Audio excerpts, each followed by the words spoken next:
today for our agreement of sale workshop with Trent Pettus, who might be hiding underneath of one of those palm trees that we see outside of his window from sunny, beautiful Florida.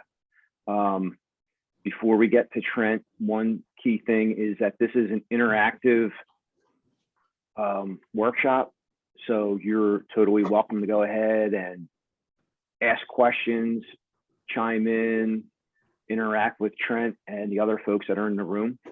In addition, from time to time, Trent's going to be referring specifically to documents or a line in a document. So hopefully everybody got the link in that email confirmation with the folder of those documents. I just dropped the link into the chat there again. And so let's have fun with this, interact with Trent. He feeds off of your energy and he's going to give you plenty of energy too. And with that, Trent, the floor is yours. Good morning, Trent. Good morning, Matt. Good morning. Good morning, everyone. Good morning. How's everyone? I know most of you don't have videos up. If you can turn on your video, I would appreciate it. I like the way to look at faces, but if you can't, I definitely understand. But it looks nice to see people and not see you on this big screen with just blank screen. All right. All right. Well, this is agreement sale seminar. We're going to go through the agreement sale, every paragraph. And as Matt said, if you all have questions or you interrupt, let's make it interactive. Let's not wait till the end to ask questions. If you have questions as we go through this, just stop, just ask. And that's what we do. We want to make it fun. We want to make it educational. And we just want to, we want you to learn. As Matt said, I'm down here in Florida. I'm at my place in Florida. I was talking to an agent this morning because I opened an office in Florida last year. I'm in Fort Lauderdale. And there was one of my agents complaining about the 14 hours. Of course, we know we have our continuing ed due by the end of May. I'm also a broker in Delaware, so I have 21 hours due by the end of April. But in Florida, you need 60 hours of continuing ed if you're a broker. So I said, well, you complain about those 14. I'm trying to do these 60 hours now, which I think is a whole lot for continuing ed every 2 years. But having said that, I thank you all for coming, and let's just get started. First of all, any questions or comments or anything anyone wants to say before we start? All right, if not, let me ask you this. We pull out the agreement sale because we're going to go through that. But I want to ask first question, what document should you give to your client or customer? What's the first document you should give to a customer, client, consumer when you have a substantive conversation about real estate with that customer, consumer, client? What is that document? Consumer notice. Consumer notice. And make sure, if you don't know, you have to keep that consumer notice for 6 months. You, the agent, must keep that consumer notice. If that person does not become a client and you don't create a file for the office, make sure you keep that consumer notice, to sign a copy. You just need that second page, but you need proof that you have given a consumer notice to a person who you have a substantive conversation about real estate. If you look at the consumer notice, it says, a second line on the consumer notice, it says the Real Estate License and Registration Act, which is the laws, that's the act that governs and regulates our industry, requires that consumers be provided with this notice, this consumer notice, at the initial interview. What's an initial interview? The initial interview would be anytime you have a substantive, anytime you have a conversation of substance. Anytime when a client or customer or person, let's say a consumer, is giving you information that you wouldn't otherwise know. I mean, if they call you and say, hey, what's the zoning classification of this property? You can answer that. You don't have to give them consumer notice. I'm assuming we're talking on the telephone. Because if you're in person, you should just give them the sign.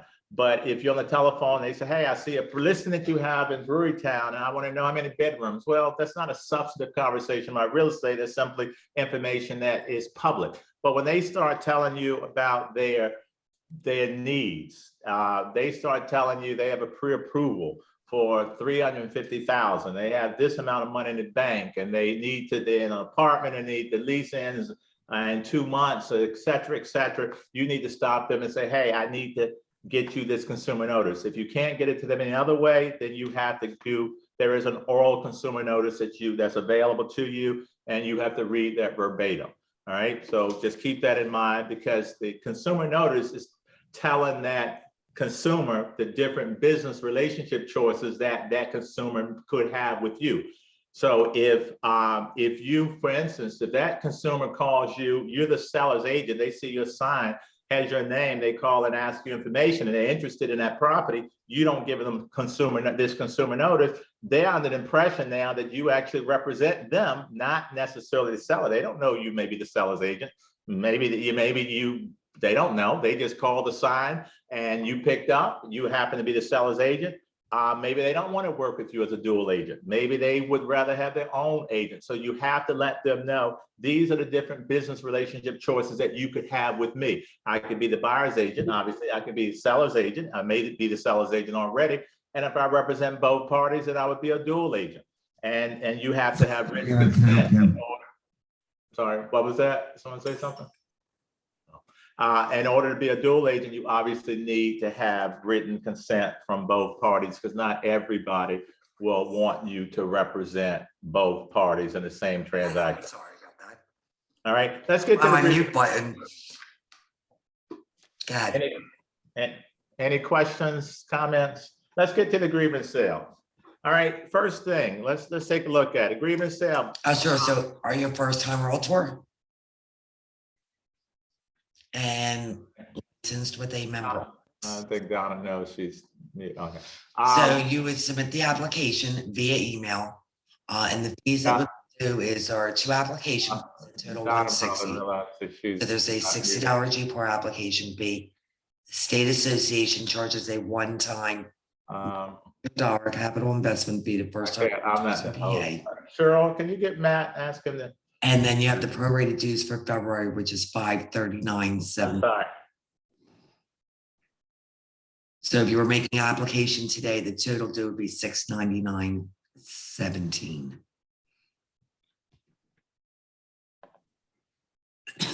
Excuse me. So the dues are annual, and annual dues are in the amount of $500. Excuse me, Donna. It's just Donna. lower when you're joining because we prorate it according to what month you join in. Donna. All right, sorry about that. See, GPAR hard at work. That's what I love about Donna and Cheryl and the whole crew. They are hardworking folks. All right, let's get to the grievance sale. First thing, buyers, sellers. If you represent the buyer, please, if you're a newer agent, don't, even if you're a seasoned agent, please don't misspell a buyer or seller's name, especially if you're the buyer's agent, you submit an offer to a seller.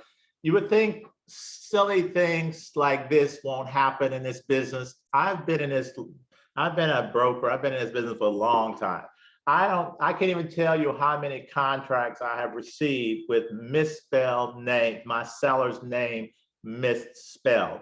It drives me nuts. And just a quick story. I remember years ago, I get an agreement sale. The seller's name's misspelled. And this is someone who freaks out when her name's misspelled.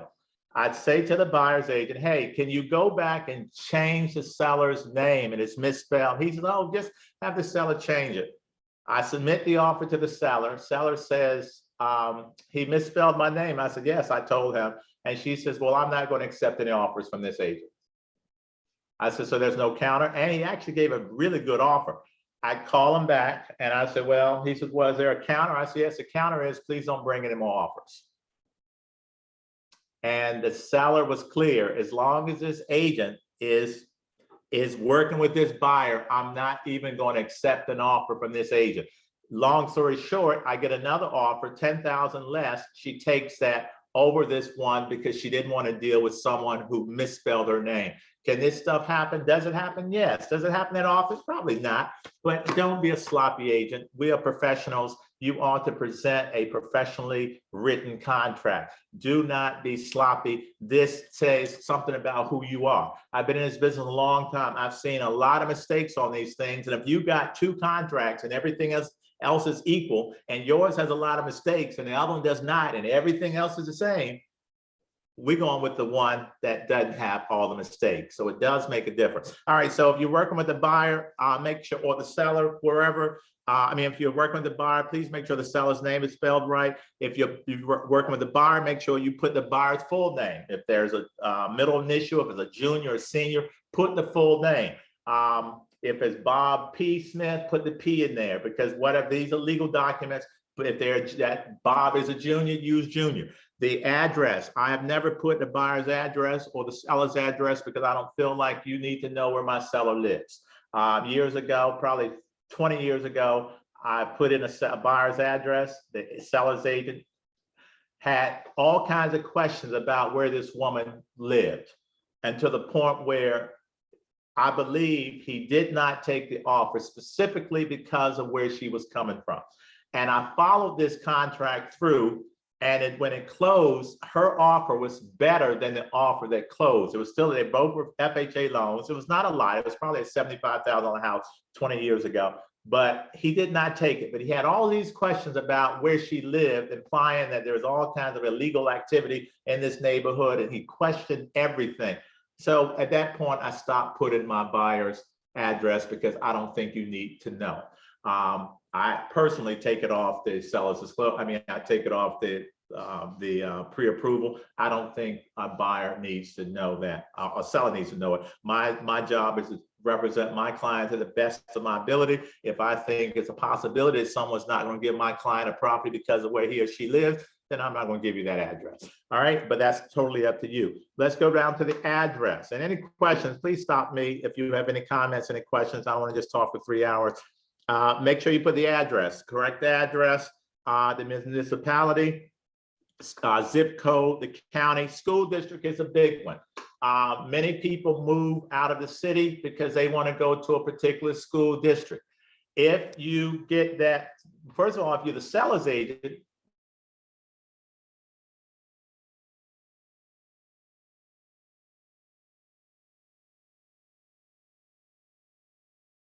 please get the right school. Please make sure if you're the seller's agent, that school district is right. If you're the buyer's agent, for God's sake, make sure if your client is moving out to Lower Merion because they want to be in the Lower Merion school district, at least make them check, because don't accept liability. Have them check. You should also check, because you don't want your client moving to Lower Merion and not being in the Lower Merion school district. I don't know if that's possible in Lower Merion, but you get the point. You don't want them in a school district. They're moving to a particular town or city to be in a particular school district, and maybe there are 2 or 3 elementary schools. They want to be in a particular elementary school. Make sure that that information is correct in MLS, and have your client double check, and you should check it too. But don't you be the only one checking it, because if you get it wrong, the liability falls on you. Ask a seller to double check it, because I've even seen school districts where if they have, once they get a certain number of students, then even though you're in that district, then they go to another elementary school. So you put that on your seller, on your buyer. Let them do some due diligence also, so that the liability doesn't just rest on you. Make sure you get the tax ID number, the correct tax ID number. Of course, that can be, you can just get off public records, or if you're the buyer's agent, you can get it off the MLS sheet. Buyer relationship with the PA licensed broker. If there's no relationship, you would check that first box. And when would you have no relationship? Think of if you were representing a buyer who's buying a for sale by owner. You're not representing the seller, you only represent the buyer. You would have a business relationship with the buyer, but that second box, you would check no business relationship, because the seller is not represented by anyone, because you would be representing a buyer in a for sale by owner transaction.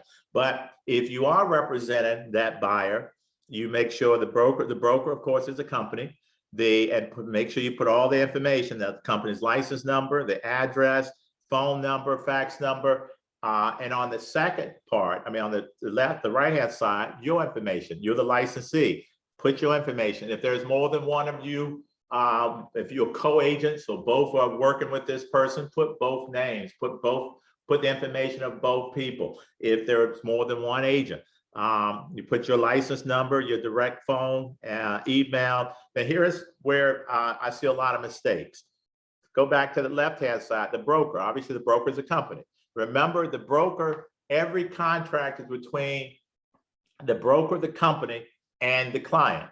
You're just the general agent of the broker. So contracts, they don't belong to you. That's why when you quit an office, that contract belongs to your broker. Let's say you're Keller Williams. The contract's going to be Keller Williams, between Keller Williams and the seller, between Keller Williams and the buyer. You're an agent of Keller Williams. So the contracts don't belong to you. They belong to the broker. So you put in that. So now keep in mind, so under broker company, under the broker, if you're the buyer's agent, obviously you would check buyer agent.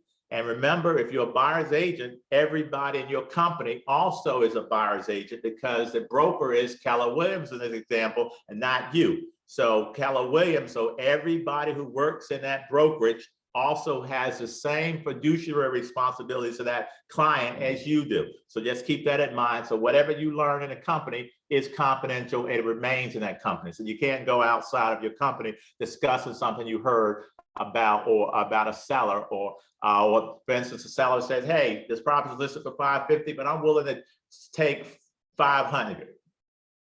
And if you know that information, that's not information you share, because you owe clients confidentiality amongst other fiduciary responsibilities. So if you are a dual agent, obviously you represent both the buyer and the seller, or both the buyer, you represent both the buyer and seller, or you and the other agent are in the same office. Because remember, the broker is, in this case, in this example, Keller Williams.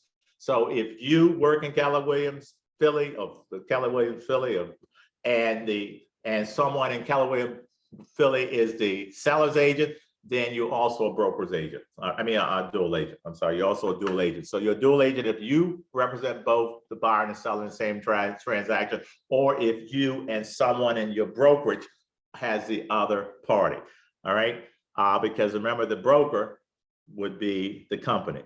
The licensee, this is where, well, look at the buyer's agent. That's clear. If you represent the buyer, you check the buyer's agent box. If you're a buyer's agent with designated agency, you don't know. Well, you'll know if you're a buyer's agent with designated agency, because if your company practices designated agency, then you will know. But you may not know if the seller agent is, look at the box and seller's agent. You may not know. The second one says you may just check seller's agent. Most people do. But that seller's agent could be a seller's agent with designated agency. A designated agent, a brokerage that practices designated agency, well, one of the reasons they do it, it's one way to avoid dual agency, because if both the buyer's agent, seller's agent in the same company, then they could be designated to represent one party over the other, to the exclusion of all the agents in the office. In other words, if you're a designated buyer's agent, you don't discuss that file, or if you're a designated seller's agent, with anyone in your office other than your broker. You can't discuss that file with anyone else, because the rest of the agents in your office have no relationship, no agency relationship to that client. Only you. The company is the dual agent, because both agents are in the same office. But you, if you are in a designated agency office, you cannot discuss that client with anyone outside of your broker. All right. So you don't know, when you fill out this contract, don't just assume the seller, don't just put seller's agent, don't just check the seller's agent box. You should know if the seller's agent is a designated agent or not. So if you don't, leave it blank, ask them. If not, leave it blank and ask them to fill in which one applies.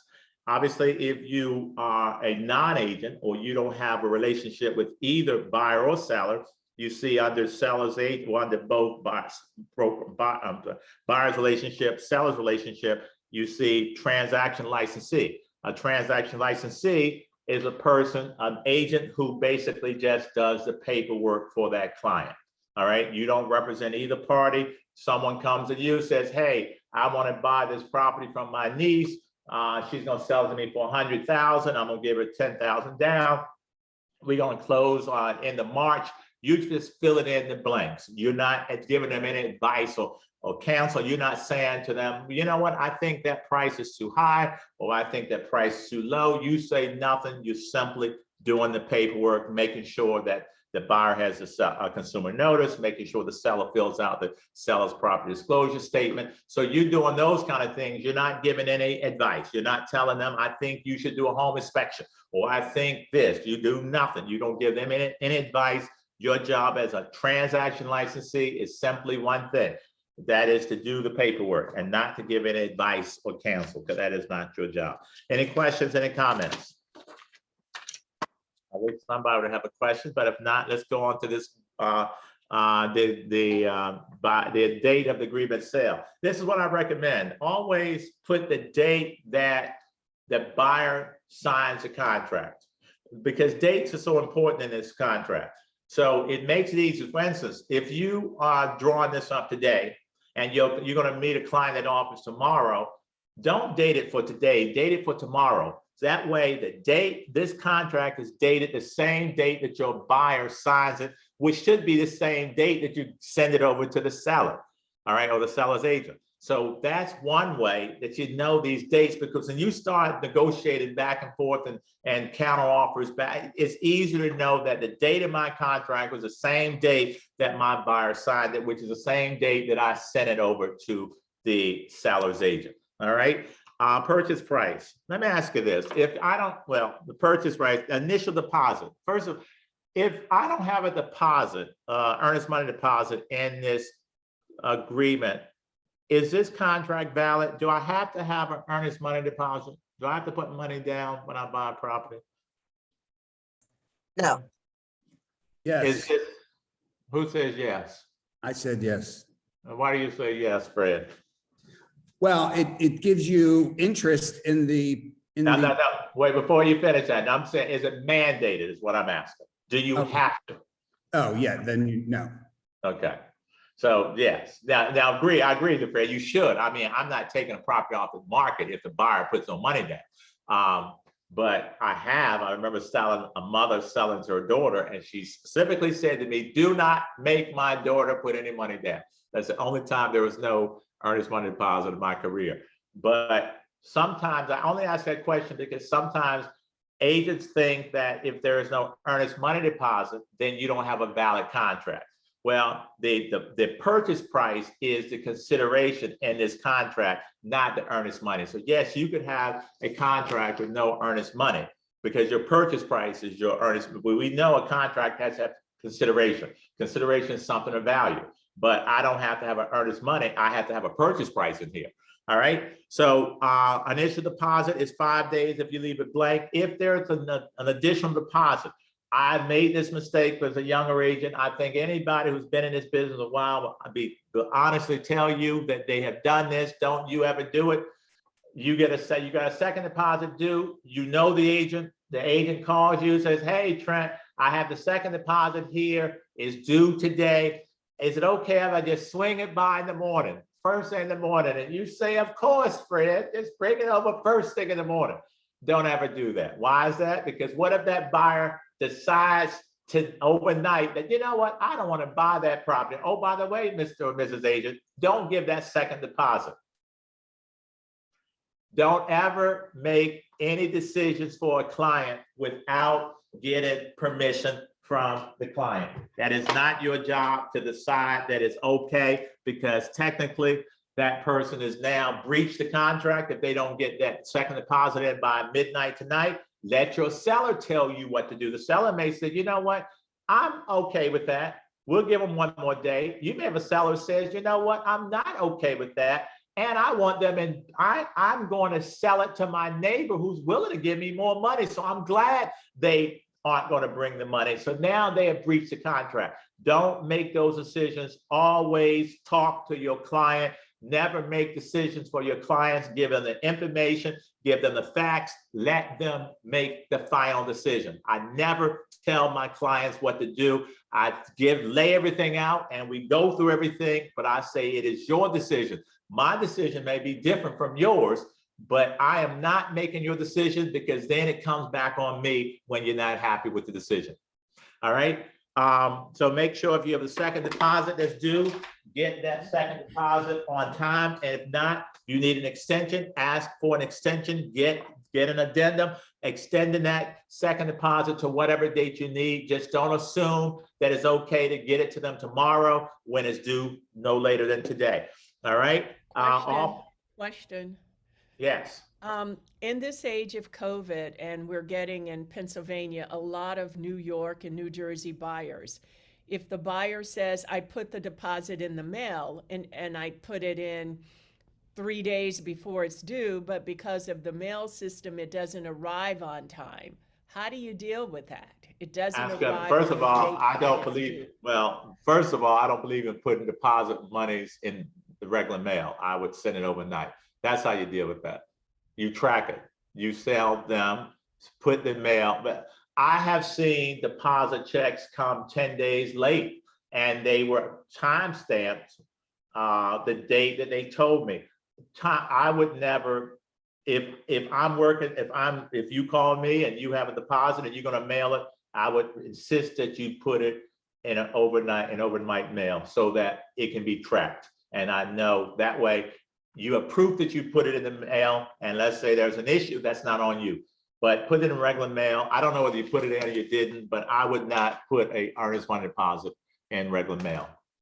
I would not advise that.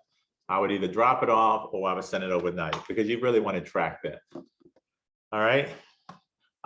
So now go down to paragraph B, where it says, if you are dealing with if all funds paid by the buyer within 30 days of settlement must be made by cashier's check, wire funds, not by personal check. So if you have a agreement sale, you're going to close. If you're dealing with an investor, you may close in 15, 20 days. Soon as title comes back, make sure you don't get personal checks, get certified funds. And as Marie says, and make sure they either give them to you or they put them in overnight mail. Deposits, C. Deposits, the default position in this agreement sales, deposits are held by, look at that, deposits, regardless of the form, will be in US dollars to the broker for the seller. You're seeing more and more where companies don't want to hold escrow. They'll say to you, you can hold it, or they'll say, let the title company hold it, or we'll let an attorney hold it. The only thing you need to remember here is that an attorney, well, let's look at the finish reading that. It says that who retain the broker for, I'm sorry, deposits regardless of the form of payment will be paid in US dollars to the broker for the seller, who will retain deposits in an escrow account in conformity with all laws and regulations. Look at the next paragraph, the next sentence. It says only real estate brokers are required to hold deposits in accordance with the rules and regulations of the state real estate commission. So that's on a title company, an attorney are not bound by the rules and regulations that brokers are bound by. So you need to be careful when that title company holds an escrow. They'll draw up an escrow agreement, or an attorney, because that escrow agreement may say after a certain amount of days, the attorney or the title company can decide who gets that money. Well, in our business, well, let's take a look at it. Go to page. In our business, brokers cannot, once there's a dispute, brokers must hold that money until that dispute is resolved. Take a look at, go to paragraph 26 for a minute. 26B, under default, we're gonna come back and talk more about this a little later. 26B, look at it, they talk about regardless of who's entitled to the deposit money, Pennsylvania law does not allow a broker holding the deposit money to determine who is entitled to the deposit when settlement does not occur. And it says broker can only release the deposit monies. And this is important to tell this to buyers and sellers, because if there's ever an issue, and let's say the buyer clearly defaulted, but the buyer saying, I'm not going to release my deposit money, you need that seller and the buyer to understand that the broker holding it cannot release it.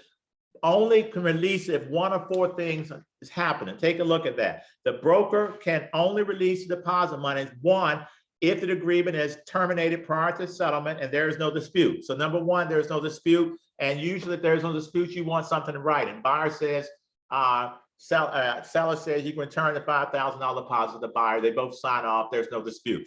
Number two, there is a dispute, but it's been resolved. Look at number two. If after the brokers receive deposit monies, broker receives a written agreement that is signed by both the buyer and the seller, directing the broker how to distribute some or all of the deposit money. So number one, there is no dispute.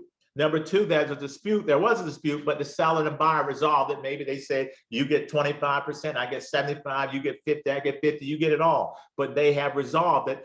And number three, according to the terms of a final court order. Obviously, if a court says that you, Mr. Broker, Ms. Broker, you must release this money to the buyer or the seller, you must do that. And number four, according to the terms of a prior written agreement between the buyer and the seller. Well, paragraph C, that next paragraph we're going to come back to later, is a prior written agreement. So if you look at number four, we're going to come back to what we call a prior written agreement. C talks about what happens if there's a dispute and it's not resolved within a certain number of days, what the broker can and cannot do. So we're going to come back to that. But so just let your clients know that the broker is not in a position to release deposit monies, even when it's clear that one or the other party is in breach. I've had clients come to my office before and said, hey, the seller decided not to sell the property and I'm here to pick up my money. I said, well,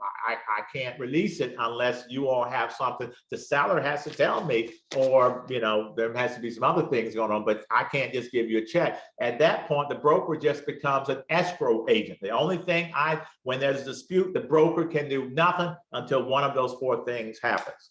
Any questions? Any comments? All right, let's go back to C, paragraph on number 3, seller assist. Obviously, if you're asking for seller assist, please make sure you know how much seller assist that buyer can get.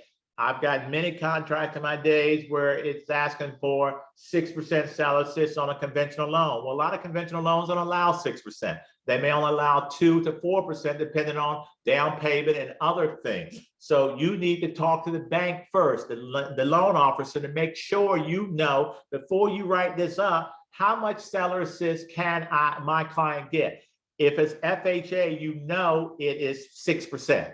That you don't even have to ask that. FHA allows you to get 6% seller assist. Seller assist is monies that helps the buyer pay his or her closing costs. So if you've got an FHA, 6%, you don't have to ask. That is the maximum. VA is usually, I think, 4%, but the seller can pay some of the other costs. So if you deal with a VA, talk to loan offers. Conventional, make sure if your client has a conventional loan and you ask them for seller assist, make sure you know how much seller assist that client can get. And it's best to use a percentage and not a number. Think, for instance, you say, let's just use 100. Let's say it's 110,000, and you offer 110 with 6% seller assist, and you all negotiate back and forth, and you come down to 6. No, let's say you put 110, and you want 6%. What 6% would be like 6,600.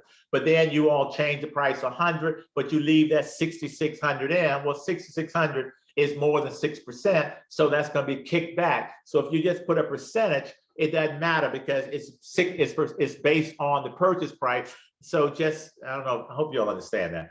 Just use a percentage and not an amount, okay? Just make sure you know what's the maximum, because here's the problem. Look at paragraph 3, that last line says the seller is only obligated to pay up to the amount or percentage which is approved by the mortgage lender.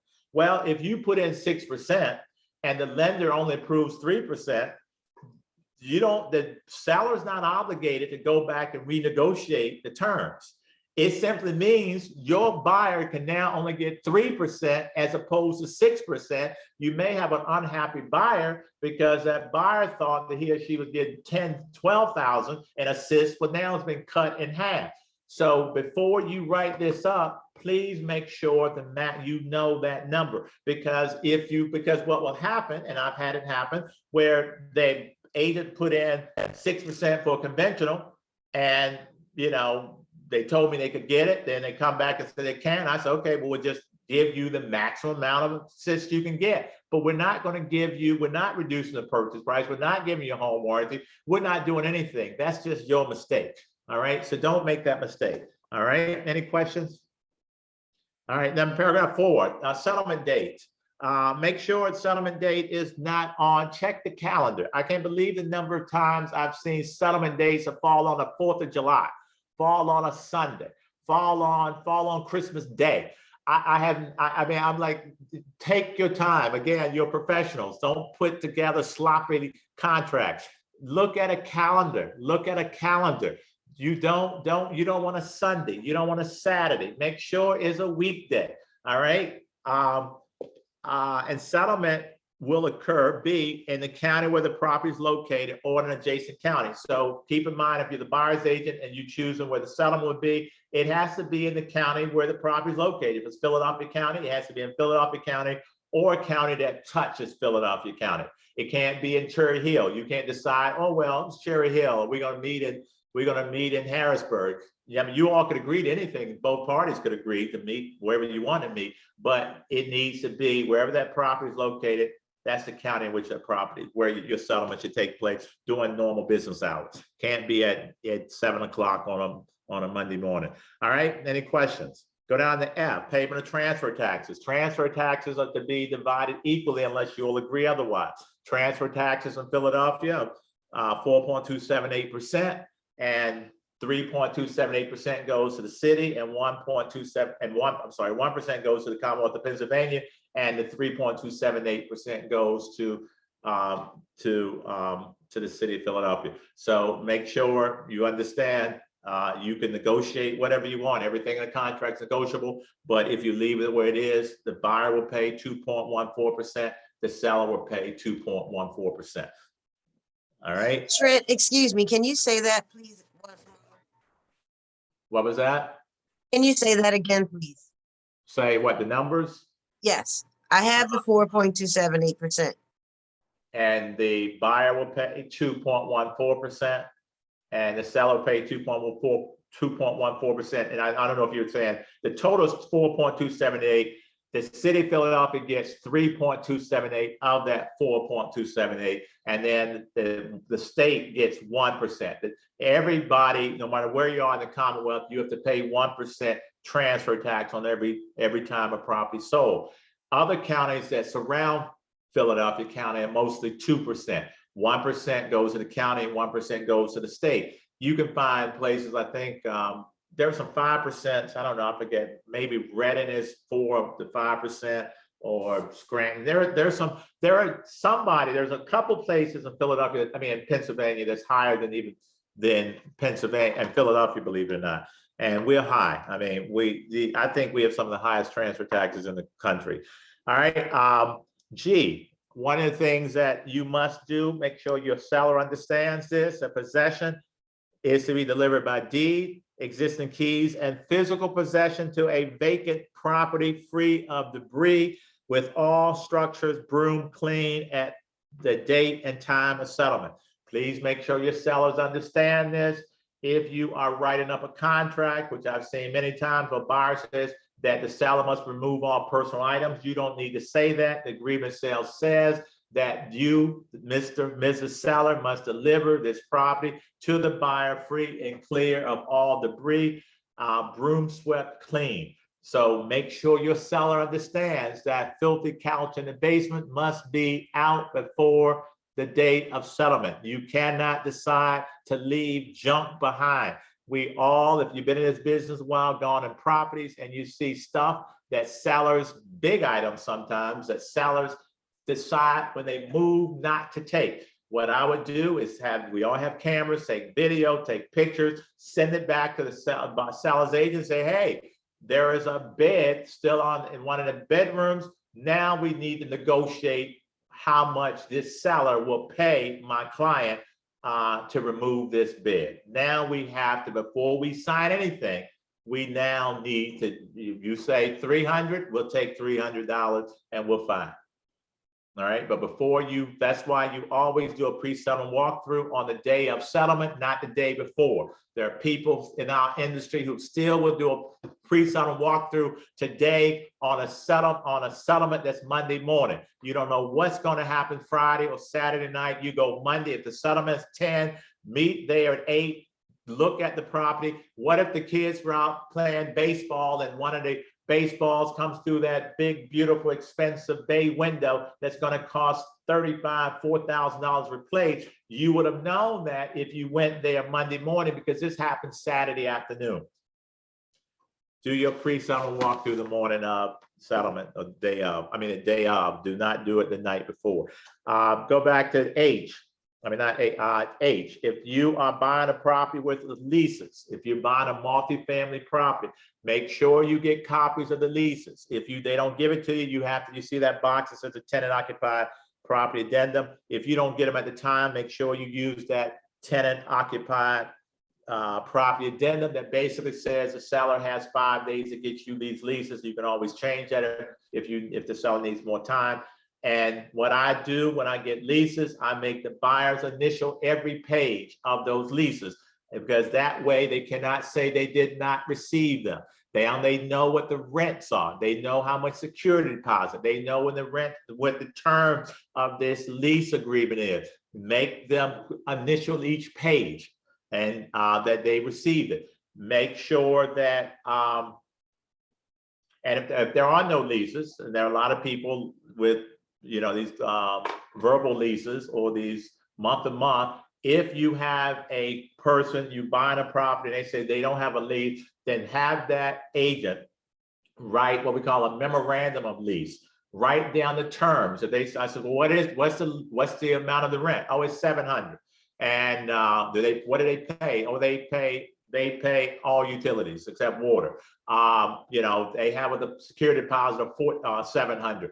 Whatever the terms are, or whatever, you put it in writing and have both parties sign it. More importantly, I want the tenant to sign it, because I want the tenant to agree that I have no security deposit, when in fact I gave you a security deposit. So I think it's a good idea not to have this tenant, that existing tenant, sign it, have the new buyer sign it, so now everybody's on the same page. So when you now buy this property, this person says, I'm leaving and I want my security deposit back. You say, well, I was told there is no security deposit. No, I gave a security deposit and I have proof. Well, now you're gonna, have to pay that security deposit. Don't leave things for chance. Don't do things that will avoid issues. I don't like problems. I don't like issues. Resolve issues before they become problems. All right, any questions? Yes. Yes. So, before COVID, I had a settlement that I had to extend there was a current month-to-month lease, and it was asked if the tenant was going to, if the seller was going to deliver the home empty, and they say yes, and that's why I had a first-time home buyer. I was helping the buyer. So it's really close to closing time. The lender asked for a letter from the seller stating that it's going to be delivered empty because of that check mark on that section H. Right. We noticed, and I did talk to the agent, and they said that they were going to be delivered empty, and the agent of the seller, they were saying yes, but right now there is a tenant. So they checked it. My buyer, we did not initial. There was no initial. This was an action done after we submitted this offer. So I talked to my broker.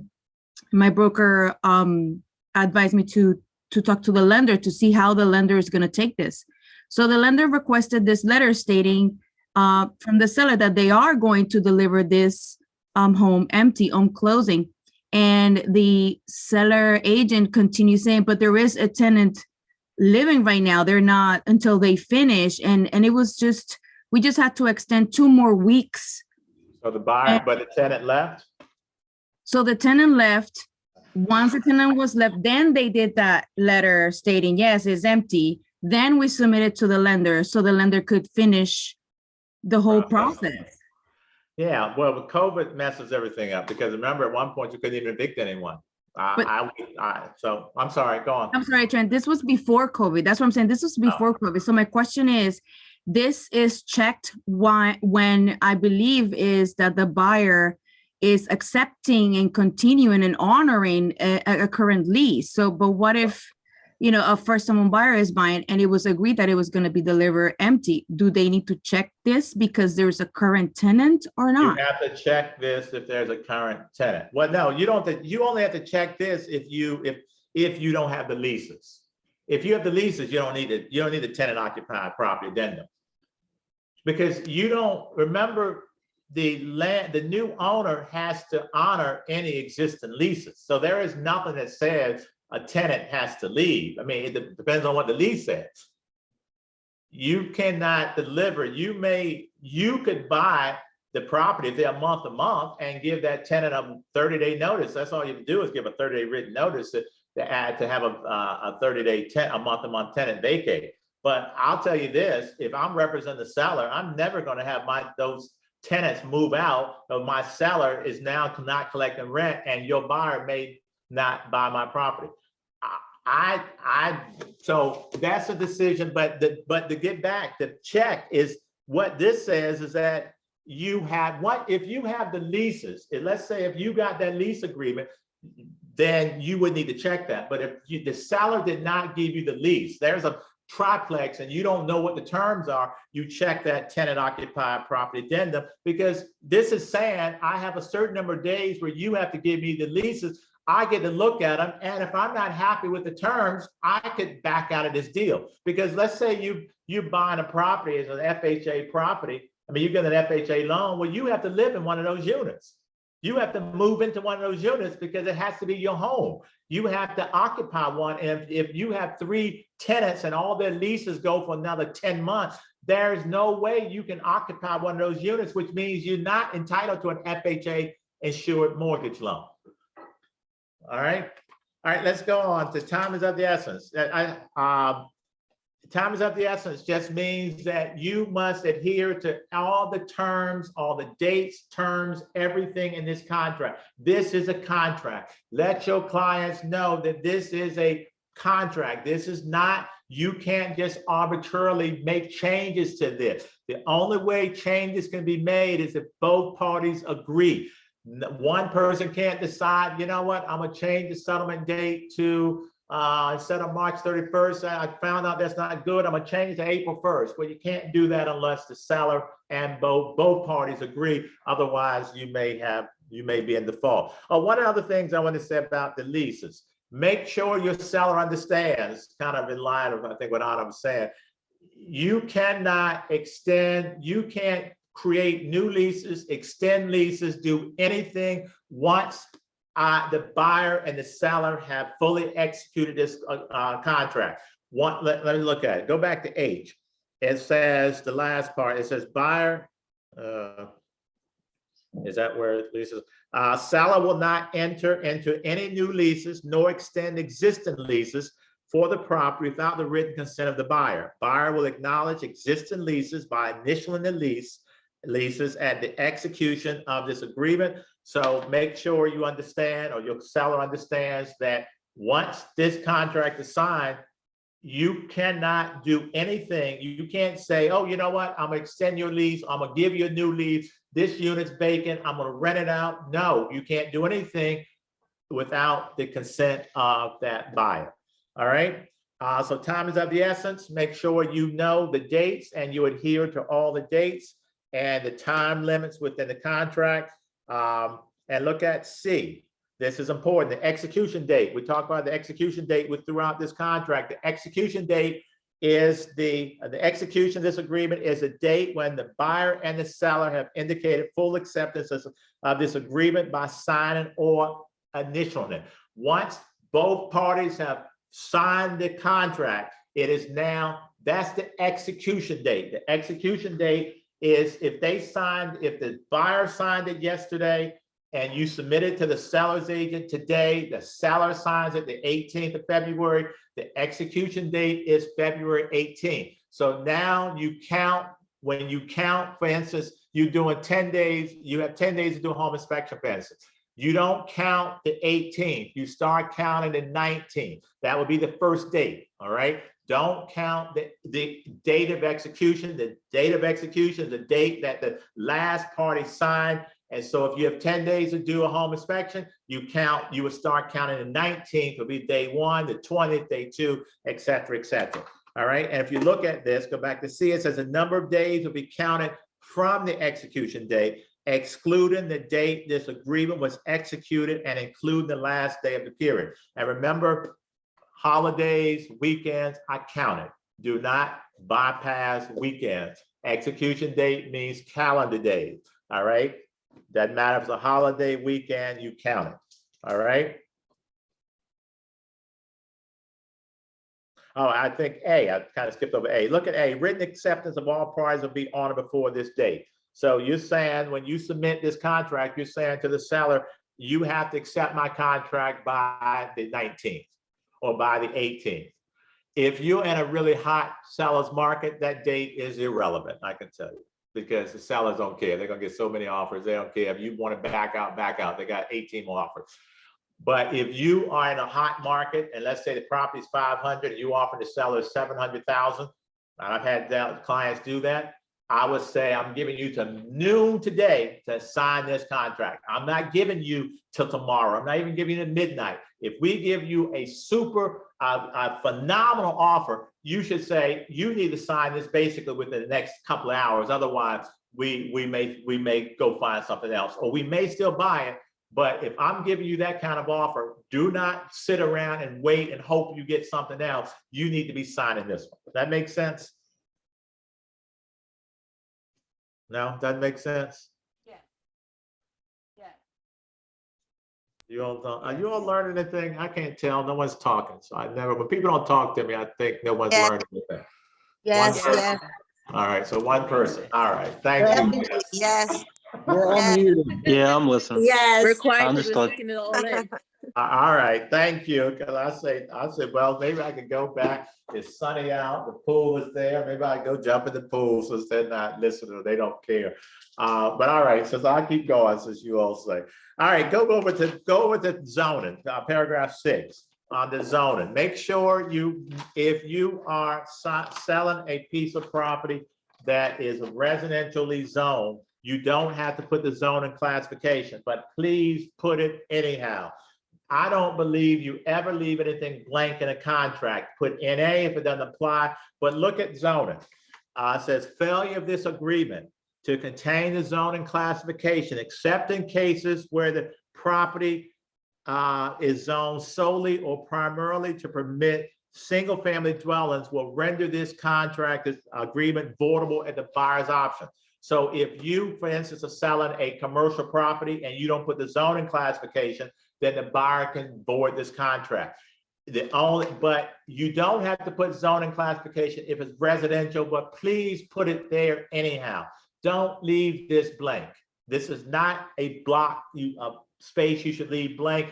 Put whatever the zoning classification, just put it there. And why do I say that? When I see a contract that's blank, where there's a blank spaces, I don't know if you forgot to put it in, or I don't know if it's commercial. I mean, it's residential, or you forgot to put it in. So I don't know. Just put it in. It saves everybody time, because what if you just put it in the zoning classification? All right. And where do you get that zoning classification? Let's say it is a commercially zoned property, and your seller says to you, is zoned as a daycare, but you can't seem to find anywhere where it's zoned as a daycare. Would you take your seller's word for it and put that it's zoned as a daycare, or whatever the zoning classification is? No. Where would you get the zoning classification? Where would you find that information? What information? Public records. All right, take a look at, yes. Go on, somebody was gonna say something? BRT website? Yes, take a look at the last sentence under zoning. It says zoning classification as set forth in the local zoning ordinance. That is a zoning classification that you are using, not what you think it is, not what it's being used as, not what your seller says it is what the local zoning ordinance classifies it as, and you get that from DRT. Your seller may be using property illegally. It's a lot of, we see that more often than not in the city of Philadelphia. So don't go by what it looks like, go by what is zoned as. Any questions? Personal, go to paragraph 7, fixtures and personal property. Make sure you understand that One person question. with. Yes, well, Where did you say you get the zoning information from? from the BRT. Or just, if you're an agent, it's gonna be, go to public records, it'll be in public records.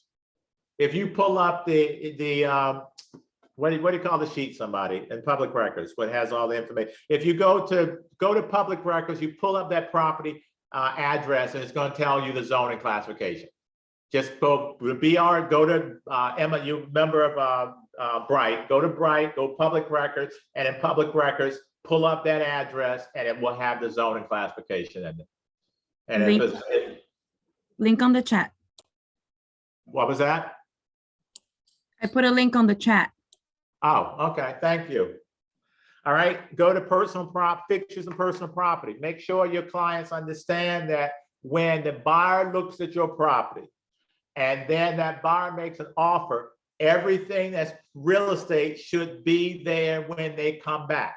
In other words, if I come into your property today and I see a certain brand refrigerator, and I make an offer, well, no, refrigerator is not a good example. I'm sorry, because that's personal property. Let's say that it had a certain chandelier in the dining room, beautiful chandelier.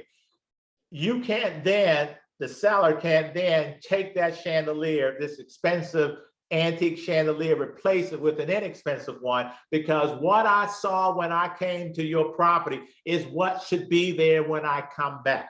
So tell sellers if they want to change out that chandelier, do it before they put it on the market. Don't do it after they get a contract, okay? And I would say the same for the oven. If you don't take now your new oven in your kitchen and go out to scratch and dent and get a cheap one and replace it. What's there now should be what's there when that buyer comes back for that pre-settlement walkthrough. All right, and make sure you understand what's included. Look at paragraph B. It says included, I'm not going to go through it, like radiator covers. And sometimes sellers will take this stuff. Lighting fixtures, chandeliers, ceiling fans, always a problem.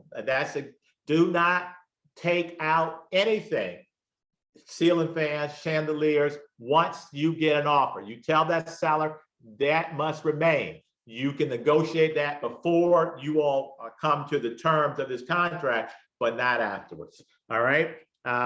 It says, here's one is my favorite, of course, garage door openers and transmitters. Here's one of my favorites, mounting brackets and hardware for television and sound equipment. If you have the TV is actually personal property, but what's mounted to the walls is really real property. So you need to make sure beforehand that if this person has a big screen TV, you should say, are you all removing that TV and are you removing the mounts? I like to cover everything because I don't like problems. My client doesn't want the TV and they don't want the mount. So now we say when you remove them, obviously you need to fix the wall. You need to patch the wall, and then we may say we want you to paint this wall because now it's going to have an issue. So negotiate, do everything on the front end so you don't have any problems on the back end. Or maybe the buyer says, I don't care if they don't paint it, because I'm going to paint the whole place over myself. All right. But don't leave anything for chance. That's why deals fall apart. I have been involved, and I tell people about 1,000 transactions in my day, and very few of them have fallen. I don't feel like you're going to be caught in any cost. Because you do things on the front end to prevent things from falling. I want to get the settlement so I can get my check and I can eat, okay? Because I like to eat. And I can't do that if I don't sell real estate, because that's what I do. And I can't be here in Florida in this condo if I didn't sell real estate. All right, all right, go back to look at existing window screens.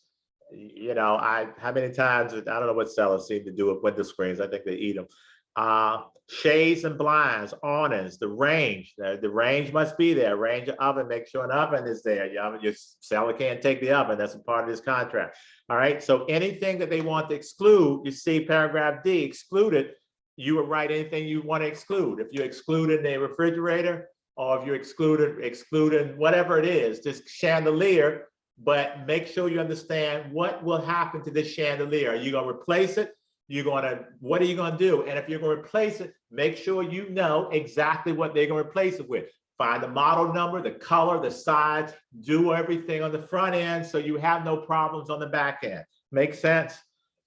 Let's go to paragraph 8, mortgage contingency. Can I buy, if I waive the mortgage contingency, can I still get a mortgage loan?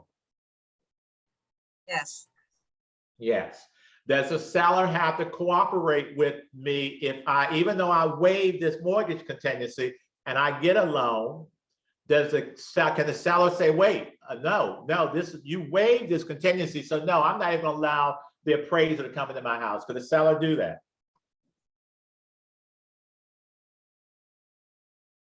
No, anybody?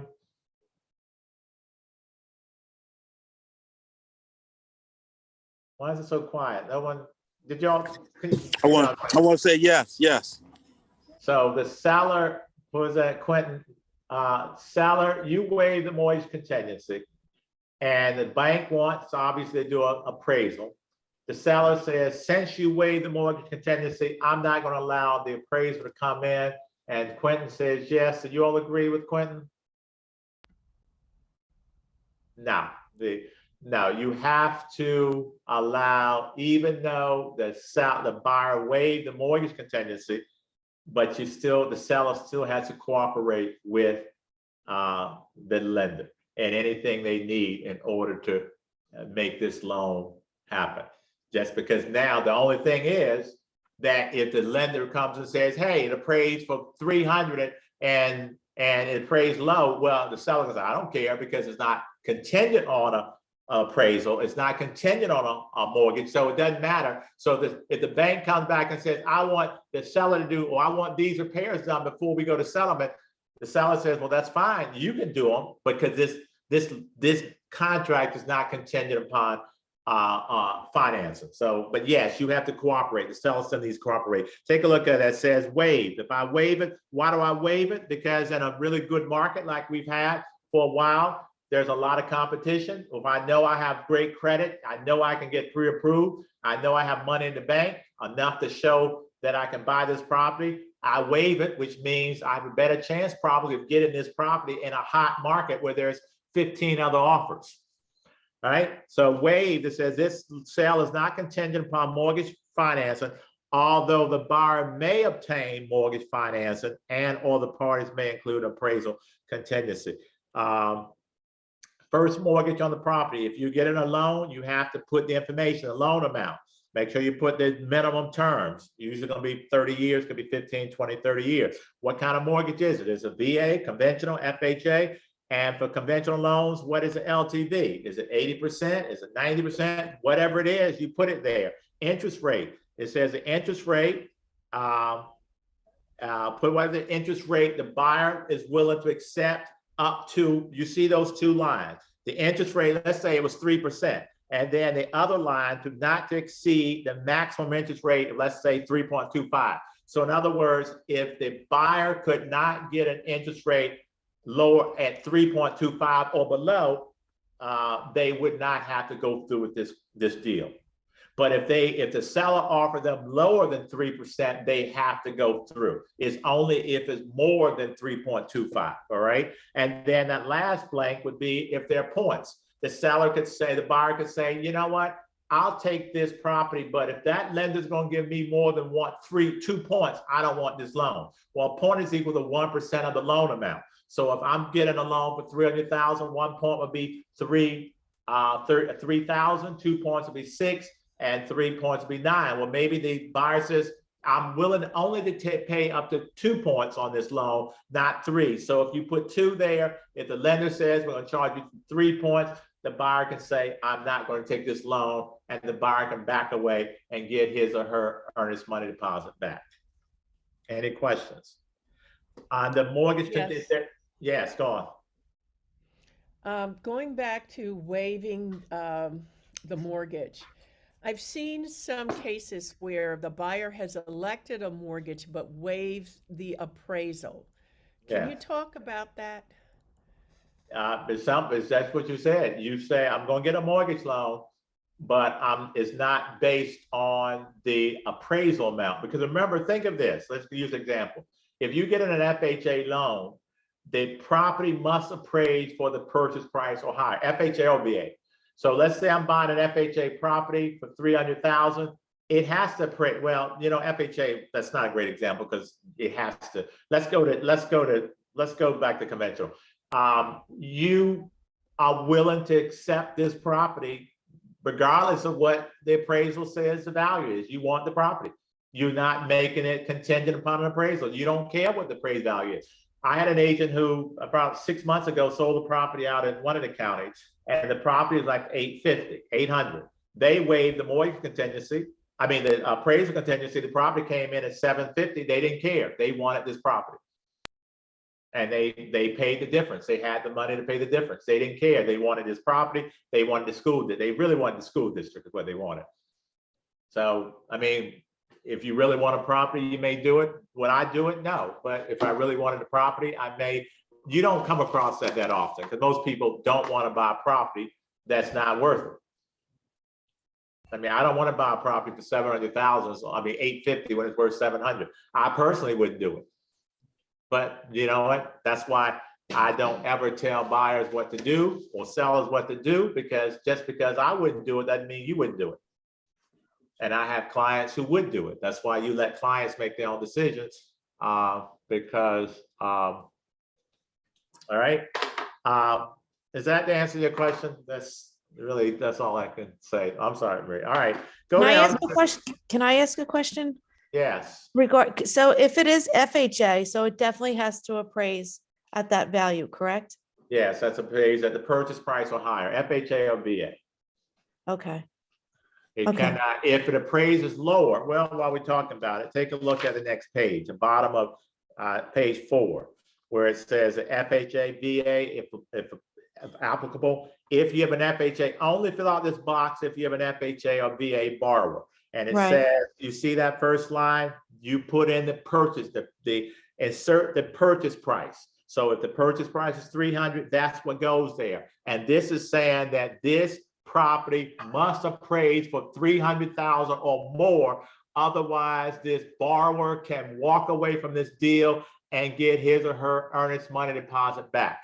A FHA VA loan must appraise for the purchase price or higher. Otherwise, the buyer can still buy it. Let's say the purchase price is 300, it appraises 295. You can go back and renegotiate. You can go back and say, obviously, to the seller, why don't you reduce it 5,000 because this appraiser is going to stay on the property for 6 months, or you can pay the difference. If there's a property you really want, you can still pay the difference.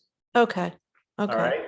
And also, while we're looking at that, sure, well, go down further where it says the U.S. Department of Housing and Urban Development notice the purchasers. Check those boxes. If you have an FHA or VA borrower, buyer has received a HUD notice for your protection, get a home inspection. Make sure you include, I don't know if that's probably in our things, make sure for your protection, get a home inspection. You must give this to an FHA, a VA borrower. They must get this form for your protection, get a home inspection. All right, I think that's probably part of our documents that you have. And also the next one is you would only check that one if you're getting a 203K loan. A 203K loan is a rehab loan. All right, is a loan that you can get to buy the house and then get a certain amount of money to make repairs. So it's an FHA product. So in other words, you don't have to get buy the house and go get a second mortgage and make repairs. Is one loan, and it's an FHA product. So you still only put down 3.5% of the purchase price and the repairs as long as it appraises. All right, it still has to appraise for the value after the repairs, and they'll come out and a 203K consultant will help you if you need a 203K loan. But so let's go back to more B. I have a question about the mortgage. Yes. Sorry. For the interest rate, you get that quoted from the lender's approval letter? Yes, yes. Okay. And then for the next blank, do you just talk to the lender for that too? Yes, because that's the only way you would get this information is from the bank. You don't know what the points are. You don't know what you may not know what their credit score is like. You don't know what they may qualify for. That's why you would get that from the lender. All right. Because the lender may say, okay, this person has 800 credit score. Obviously, they shouldn't they shouldn't pay any points if they have an 800 credit score. If they do, I would send them to a different lender.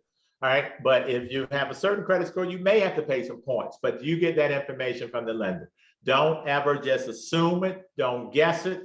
Get it from the lender because you want your contract to be as tight as possible. All right.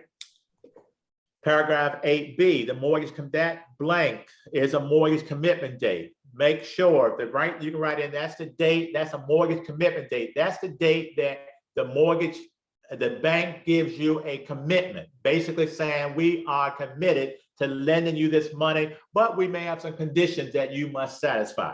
We may want to verify employment. We may want you to pay off this credit card, whatever the conditions are. That's why you have to give yourself enough time to correct or to take care of any conditions that are in that mortgage commitment. So generally, I think you want a commitment date probably 10 days before settlement. 10, 15 days. Don't do 5 days before settlement because then the buyer may not have enough time to do the things that the lender wants them to do in that commitment. I would say 10 days.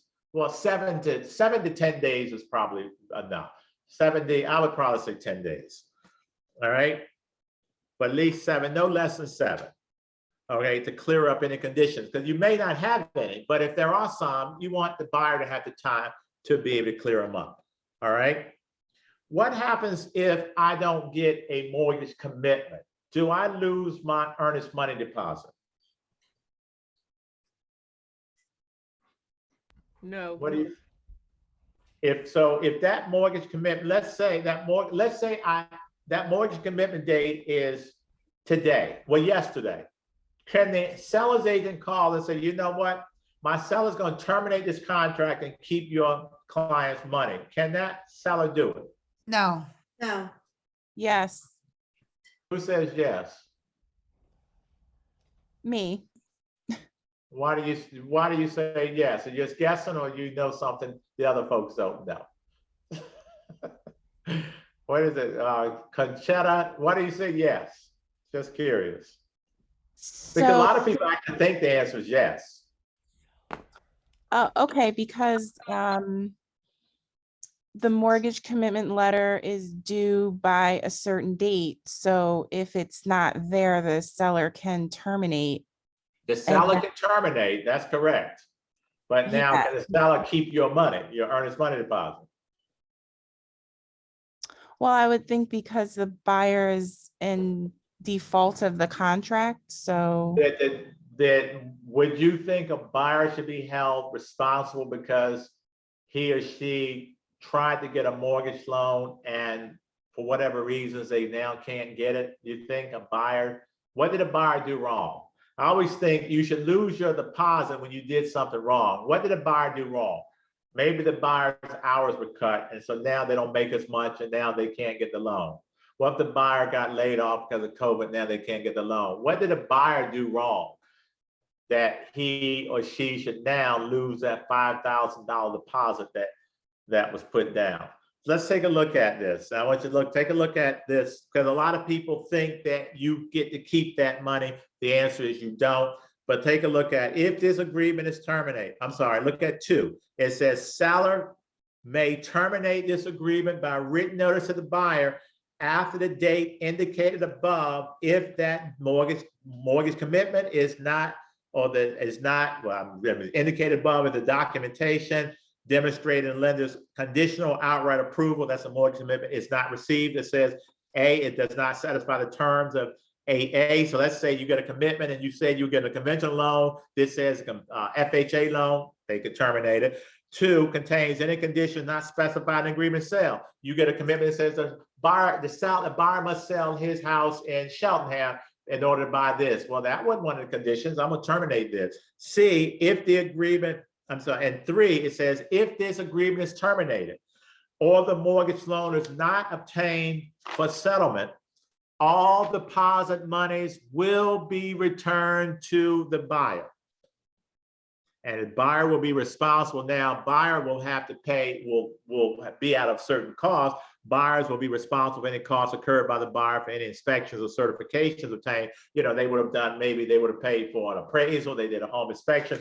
They would have to, they'll be out of those costs, but the buyer is entitled to have his or her money returned to him or her if they don't get this loan. All right. Any questions, any comments? All right. Look at paragraph D. Make sure if your buyer if the bank says to your client, you can lock in this rate, your client must do it. All right. And, you know, because the bank's going to at some point say you can lock in the rate. Once you lock in the rate, that rate stays the same whether rates go up or down. But take a look at 15. It says if the lender, D, I'm talking not 15, D, paragraph D. If the lender gives the buyer the right to lock in the interest rate, buyer will do so at least 15 days before settlement. Of course, you can change that to any date you want. But right now, if you leave it here, it's 15 days. Buyer gives seller the right as the seller's sole option and as permitted by law and the mortgage lenders to contribute financially. But if the lender says, hey, buyer, we want you to lock in the rate, you need to do it within 15 days. Otherwise, you could be in breach of this contract. So make sure your buyer understands that once he or she has the opportunity to lock in the rate, they must do it. All right.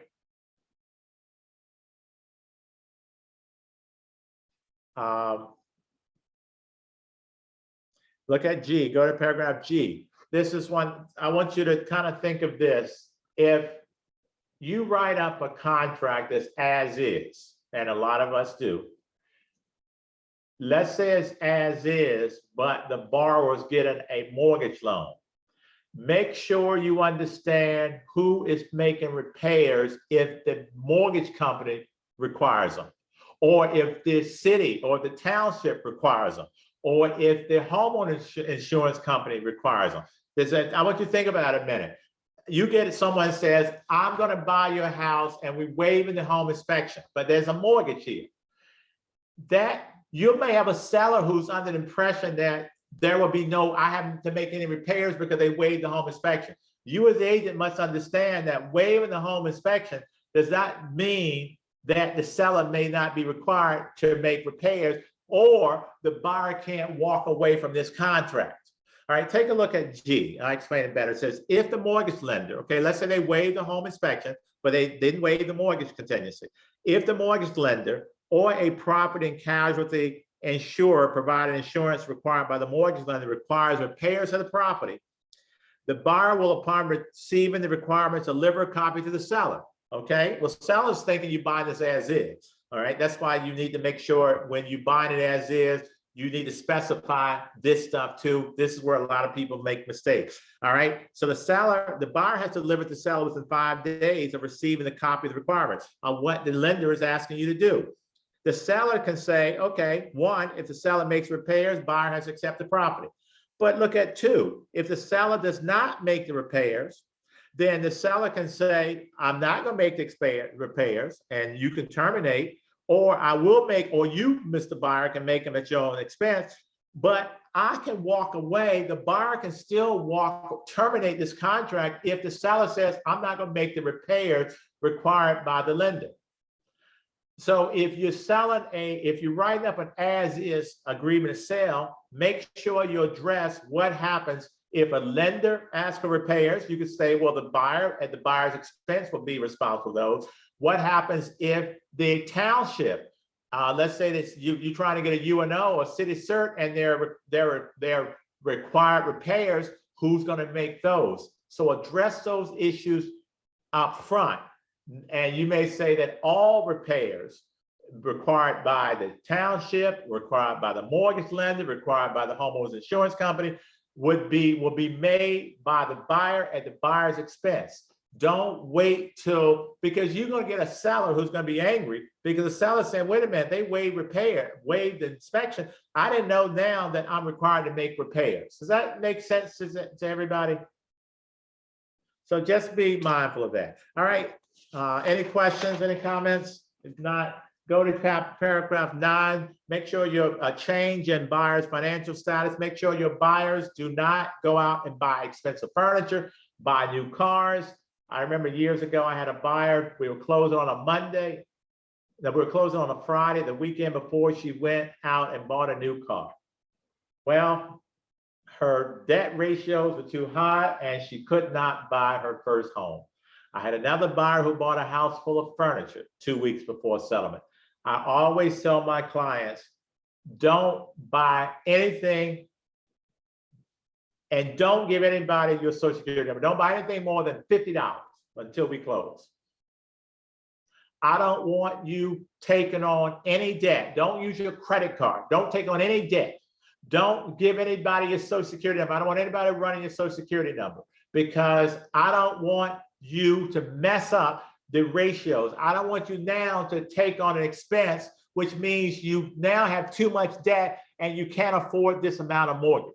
So 2 times in my career, I have had 2 people, 2 of my clients who could not buy because they went out and bought stuff when I told them, please don't do it. The car, she says, my car broke down. So all you had to do was wait 10 days. You could have taken the bus. You could have done something else. Now you cannot buy this house. Tell your clients, look, and it says if a change in the buyer's financial status affects the buyer's ability to purchase, buyer will promptly notify seller and the lender to whom the buyer submitted a mortgage application in writing. And it says buyer, so it says buyers haven't incurred a new financial obligation. So the buyer goes out and buys a new car or a house full of furniture, that buyer has to let the seller and the lender know that, because that may affect whether or not this buyer can now be approved for this loan. And it says buyer understands that applying for and or incurring an additional financial obligation may affect the buyer's ability to purchase. Make sure you tell that to buyers. Buyers sometimes don't understand that. Buyers will go out and buy refrigerators and furniture before they go to settlement. You tell them, buy this stuff after settlement. Do not buy this stuff prior to settlement. All right, any questions, any comments? 10, seller's representations. Well, if we're in the city, it would be public water. If you're in this outside, it's not, but let's just go with public water, public sewer, if you're in Philadelphia. So let's just say you would just be public water, public sewer. Go to E, this real estate seller's disclosure law. I think the real estate seller's disclosure is a part of your documents. One thing I just want to note on that, can you help a seller complete a seller's disclosure? No. Why can't you? They're not responsible for anything that may not be accurate. Okay. And you Yes. didn't live in the house. And if you fill it out or help them and there is a lawsuit, if there's a lawsuit in real estate, I tell people oftentimes it comes from a seller's disclosure. The last thing you as a real estate agent want to do is to have provided information on a seller's disclosure that is wrong. So now when that lawsuit comes, you know what the seller says? Well, Julian told me that answer, but now Julian is a part of the lawsuit. Don't, under any circumstances, under none, do you ever help a seller complete a seller's disclosure, nor do you give them answers. If the answers are wrong, they're wrong, because this is not what the agent knows about the house, is what this client knows about the house. For instance, let's say they have copper tubing. I mean, copper, they have galvanized as opposed to copper. Well, you know it's wrong, but they think that's galvanized and not copper. I'm not going to say that's wrong. That's what they believe. that makes it true to them. They're not lying. They're not trying to hide something. They're answering a question honestly to the best of their ability. I don't go back and correct it. Now, I don't make sure if they're lying, that's one thing. If they told you they had termites last year and you look at the seller's disclosure and said never had termites, well, that's a lie. And you need to tell them, hey, you said to me you had termites, you need to disclose that. Oh, and remember, if they don't disclose it, you as the agent must disclose that to the other agent. If, for instance, you know that they told you they're termites and the seller's disclosure says there are no termites, you have to say to the other buyer, hey, my client disclosed to me that there were termites there at one point. So, I mean, I've never had that happen because I would tell the seller, you need to go back and disclose that they're termites. Because if a seller won't disclose truthful, if they won't be truthful on a seller's disclosure, I'm going to walk away. I'm going to just walk away because I would not work with somebody who's lying. All right.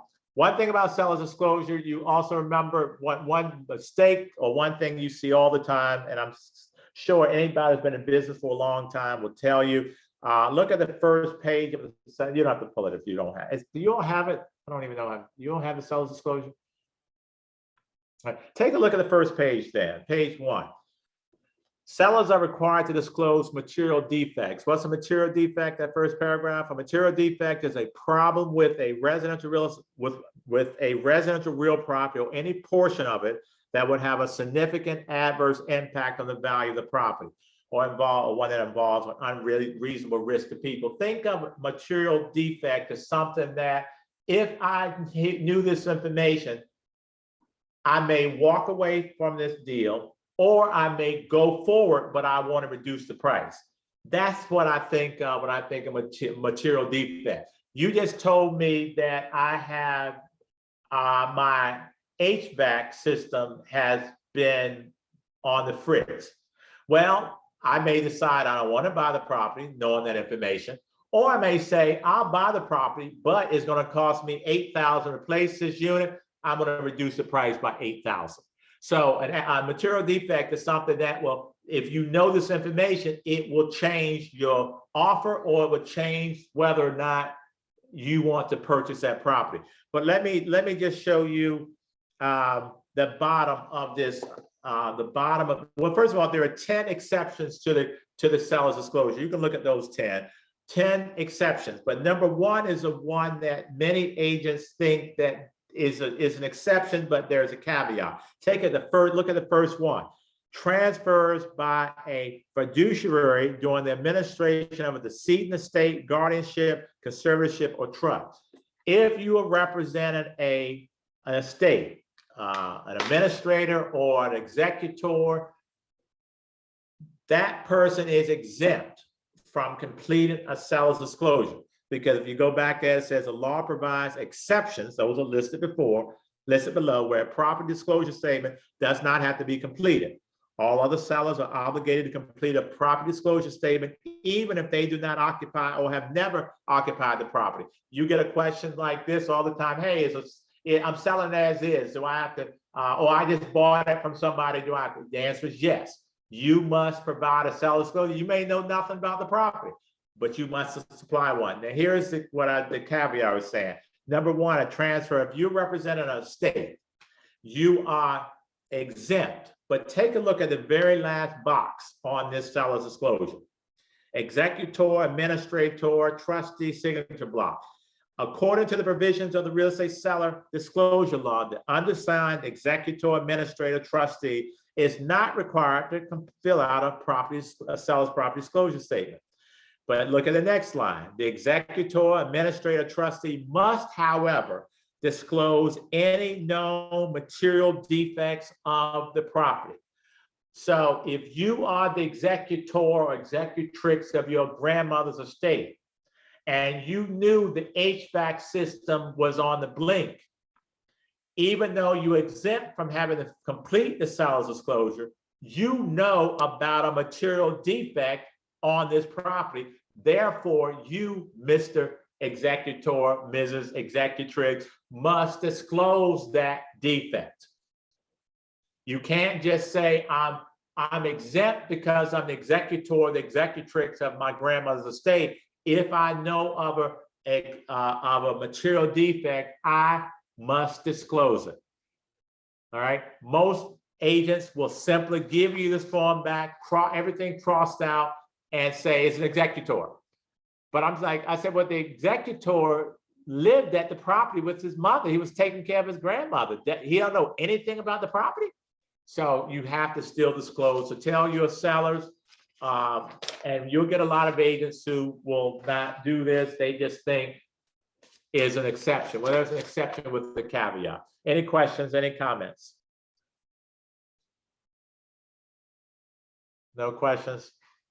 No comments? I have a question. Yes, Anna. Okay, as a executive administrator of an estate, if they have not experienced a issue with the property, but the neighbor said, oh, I remember they got water in the basement at one time. Are they obligated to put that down that it was? No, because just because someone told you, you don't know if it's true.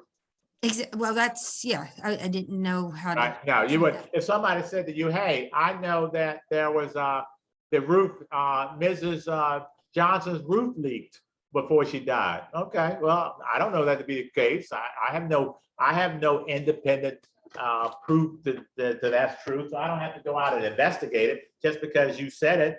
You're a nosy neighbor and you told me something that may or may not be true. Okay, I'm gonna take that with a grain of salt.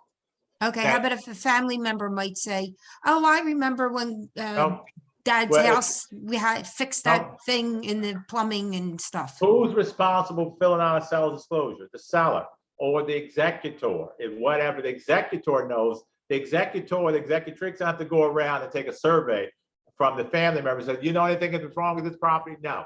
If you're the executor or executrix, Diana, and you don't know it, you don't have to disclose it. It's only what you know at that point. Not what anybody else knows, because then it'll be a situation where, Uncle Fred knew about it. You didn't ask him? No, you don't have to go around and ask. It's just what you know. But same with the seller. The seller has to only disclose what that seller knows. That seller doesn't have to ask her son or his son. And even though they may know some other issues, but the one filling it out may not know those issues. But no.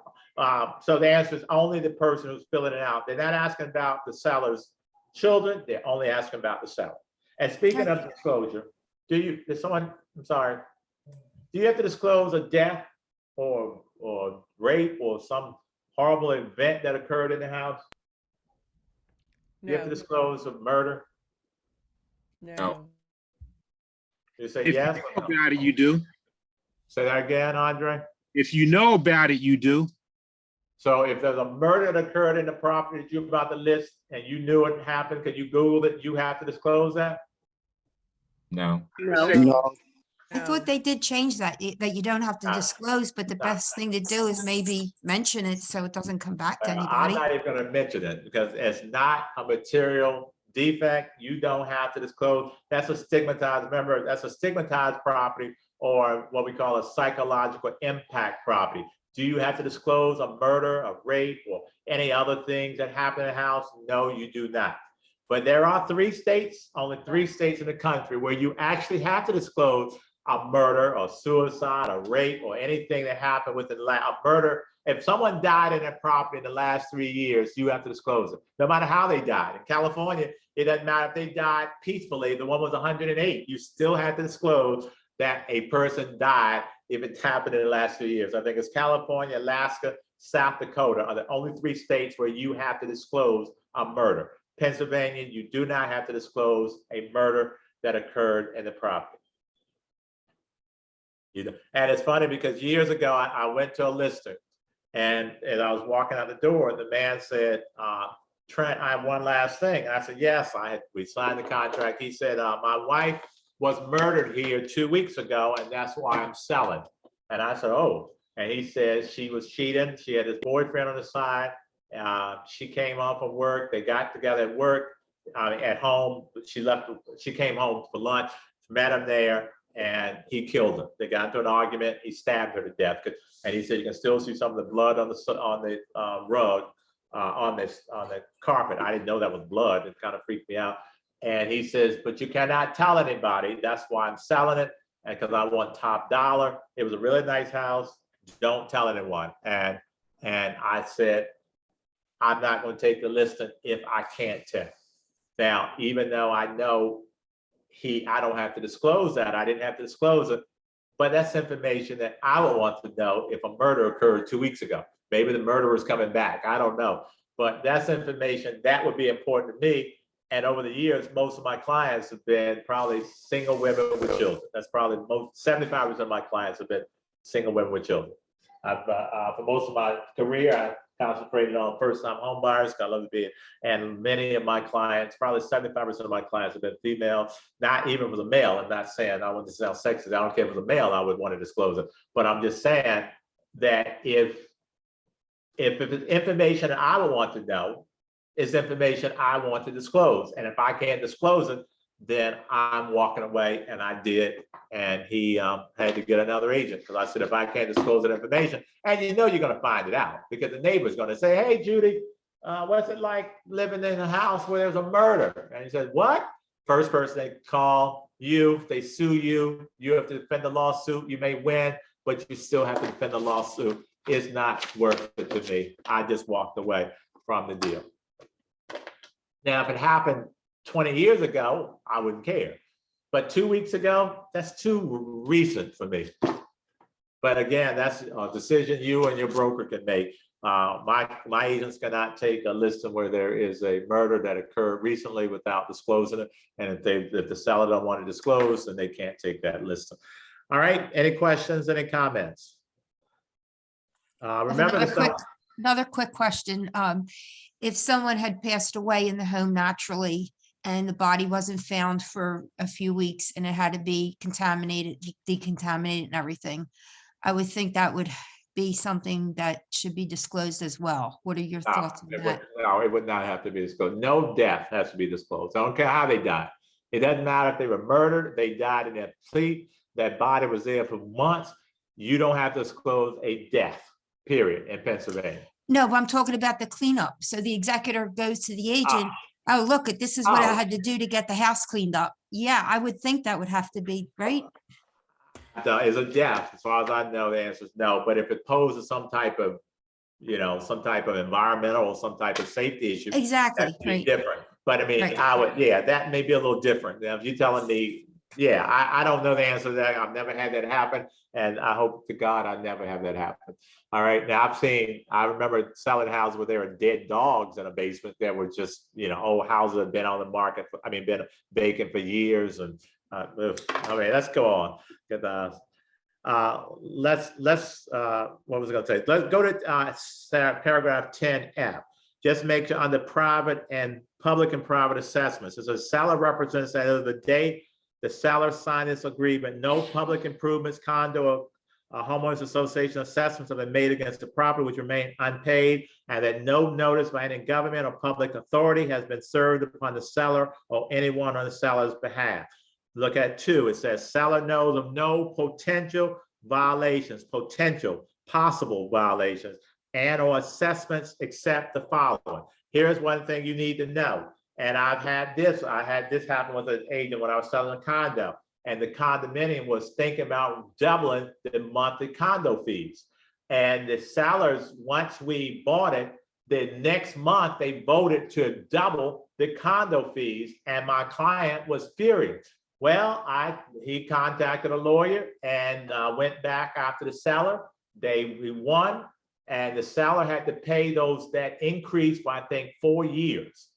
Because you have to disclose that. It says potential notices. If you know that the condo board is thinking about raising the fees, or there's some special assessment that they're considering for a new roof, and everyone's going to pay $5,000, you know that it may not happen. But remember this: over disclosure is always better than under disclosure. Give them any information, because you don't want somebody coming back saying, I want out because you did not tell me X. If I told you, we're done. Because you may say, wait a minute, if the condo fees could double, I don't want that. That's too high. Now I can back away. But don't tell me after it happens that, oh yeah, they've been thinking about it, but it may not happen. But I think I should have known that information. So make sure you tell if your clients, your sellers have any information that they know could happen. They're talking about HOA fees. They're in a subdivision and they're considering raising HOA fees, even though it hadn't happened. If they in talks say, hey, the HOA, the condo association or HOA community is considering raising fees, or there's going to be a vote on in 2 weeks, or 2 months, let them know, because then you don't have a problem because you've disclosed it. Any questions? Yes.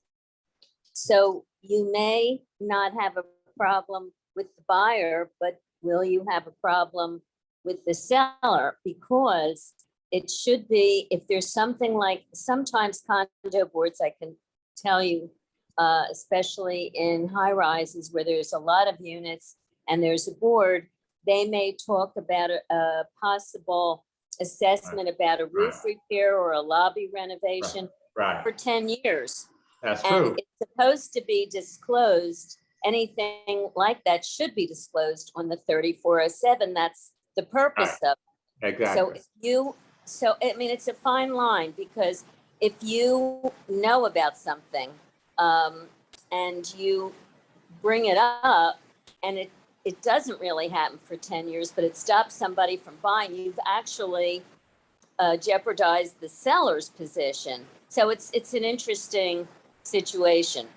Yeah, and I tend to agree, but I also would say I would rather that it be disclosed, because you have to disclose it. If the buyer backs away, but think of that, then the buyer may then sue the seller. So which is better, to have the buyer walk away and get another buyer who's okay with this, or have a buyer buy it and be angry and sue the seller? So I would argue that I would think that you protect the seller's best interest by not getting them involved in a potential lawsuit.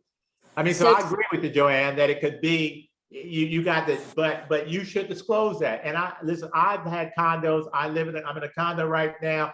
Since I bought this unit, they've been talking about all these different fees. None of them ever happened. But I'll tell you one thing, in my condo, I'm right here in Fort Lauderdale. They talk about, for 3 years, they've been talking about trying to change it so people can rent. Right now, you cannot rent your units here. That's been going on since I bought this unit 3 years ago. Now, if I'm selling this, would I disclose that? I would, because maybe someone's going to want to live here and they don't want to rent. They don't want renters. I would disclose it because I know they've been talking about it since I bought it. Now, it may be, maybe I don't get this buyer or that buyer, but there are going to be buyers like, oh, I'm okay with renting. But there are people who say, I wouldn't have bought this unit if you could have rented, if you could rent. If I knew at the time that if they had changed it so you could rent, I would have bought this unit, because I don't want a bunch of renters. So I think the bottom line is just disclose. But yeah, go on, Joanne. So what I was going to say, you know how you said previously, which I totally agree with, of course, do not make a decision without discussing it with whoever you're representing. Exactly. So let's say the seller says to you, well, gee, they've been talking about that for 10 years. I don't want you to bring that up. That could stop people from buying, and it may never happen. In that case, Joanne, if it was happening, they've been talking about it for 10 years and the seller said, I don't want to disclose it, I would be okay with that. Okay. I would be okay. If that's been going on for 10 years, I would probably say it's probably, what's the likelihood? But now if it's been happening, they've been talking about it for the last 2 months, I would say you need to disclose it. Yes. Okay, but 10 years, I would tend to agree with you. I probably wouldn't disclose it if you've been talking about, and their condo board's been talking about the same thing for 20 years, and it's never happened. And I would not, and if I'm trying to sell your unit, so I would agree with you there. I absolutely would agree with you there. Right. 10 years, and chances are, if it's been 2 months, they may actually, if they're a responsible board, they would put it on the They'll put it on the 3407. 3407, but some of them don't. You see that? I've seen enough of them. Sometimes they don't. They should, but sometimes Wouldn't they it don't. be in the condo bylaws in minutes if they have been talking about it either 10 years or 10? Yeah, but you don't have access to those minutes. You don't, you're not an owner. I mean, you mean if you, oh, you mean the seller, but I'm not giving you the minutes from my condo. I mean, No, yeah, aren't the minutes inside the packet of the 3407 or the 5407? 3407, no, not the minutes. That they give you a resale certificate. It deals with all the financials, all the finances of the condo, how much you have to pay, if there are any assessments, what is your, monthly dues and all that. It deals with most of that. All right, well, we're gonna get I've had that. buyers ask for minutes before. I had a buyer one time ask me for the minutes and the seller gave the minutes. Okay, you can give this minute. Listen, I get the minutes. I can give the minutes to anybody if I want to sell this unit. Absolutely, I wouldn't have a problem giving the minutes. But do they have to? But they're not included in the 3407. But let's go on. Let's look at the paragraph 11, the waiver of contingencies.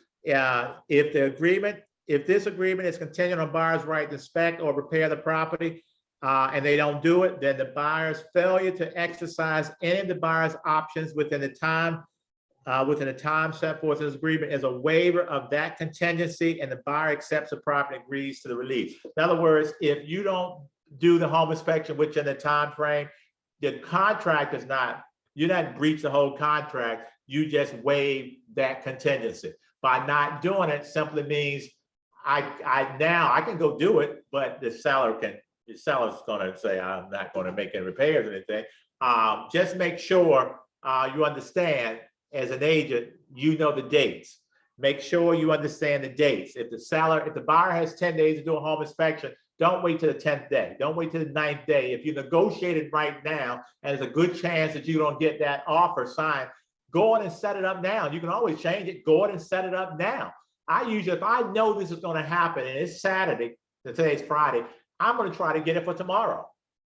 I don't want to wait. What happens if you wait too long and the buyer gets sick? Buyer comes in with COVID, even though you can still have the home inspection, but I want buyers at a home inspection. What if the home inspector gets sick and can't do it? Now you have to go find another. It's easier. Make sure you do that home inspection as quickly, as soon as you possibly can. Take a look at paragraph 12, the due diligence. Seller, make sure the seller has all, wait, let's look at number one. I remember when I was on the standard forms committee in Harrisburg, I remember when they added this. Look at that, it says only parties and their real estate licensees may attend any inspections.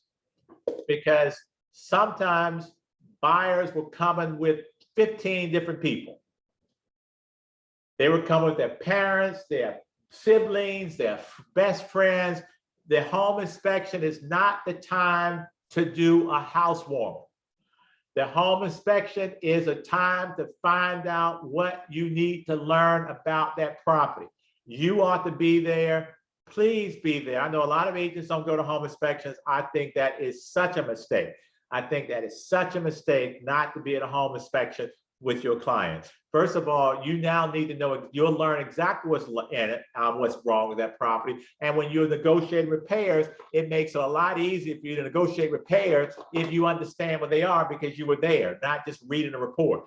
But you cannot bring anybody you want. It says only the people named in the contract and the agent. So the seller, when you're pulling up with your girlfriend and her 2 children and your mama, the seller can say, you are not welcome into my house. Only the home inspector, the agent, and whoever's in this contract. And I've seen that happen where too many people come in. If you just bring your girlfriend or your boyfriend, nobody's gonna have a problem.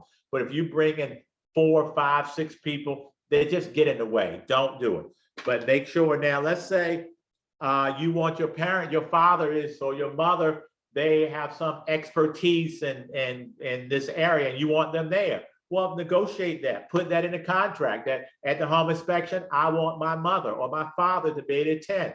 I mean, most sellers are gonna say, I don't care, so what? But it's in the contract. That means when your mother or your father shows up, they can't say they're not welcome. put everything in writing, you never have a Quick problem. question.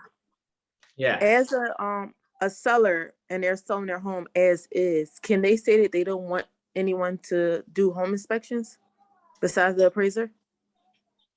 Yes, I mean, you can sell a property. I mean, the bottom is, I mean, was somebody gonna buy it? But yes, you could say, I don't want somebody to do a home inspection. I mean, I would be a little weary because if someone tells me I'm going to buy a used car and they said, you can buy it provided that you don't have a mechanic look at it. Well, I'm not gonna buy it because to me, that says something. You can buy this house, but don't have a home inspection. I don't want anybody doing a home inspection. That probably tells you that there's something wrong with that home. That should be a red flag. I would take it as a red flag and I wouldn't buy it because I don't understand that. And I've seen that, but I would not buy a house if you're telling me I cannot. You can say, it's one thing to say you can do a home inspection, but I'm not doing repairs. That's something different. I'm selling it as is. Feel free to do a home inspection, but I don't care what you find. I'm not doing repairs. But you can't do one.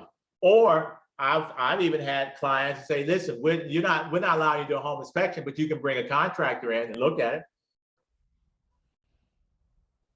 But if you tell me I can't do one, that should be a red flag.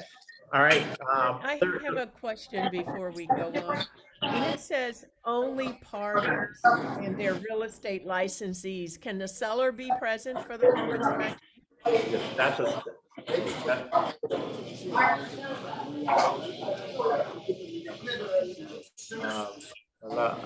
John, it's a seller's home.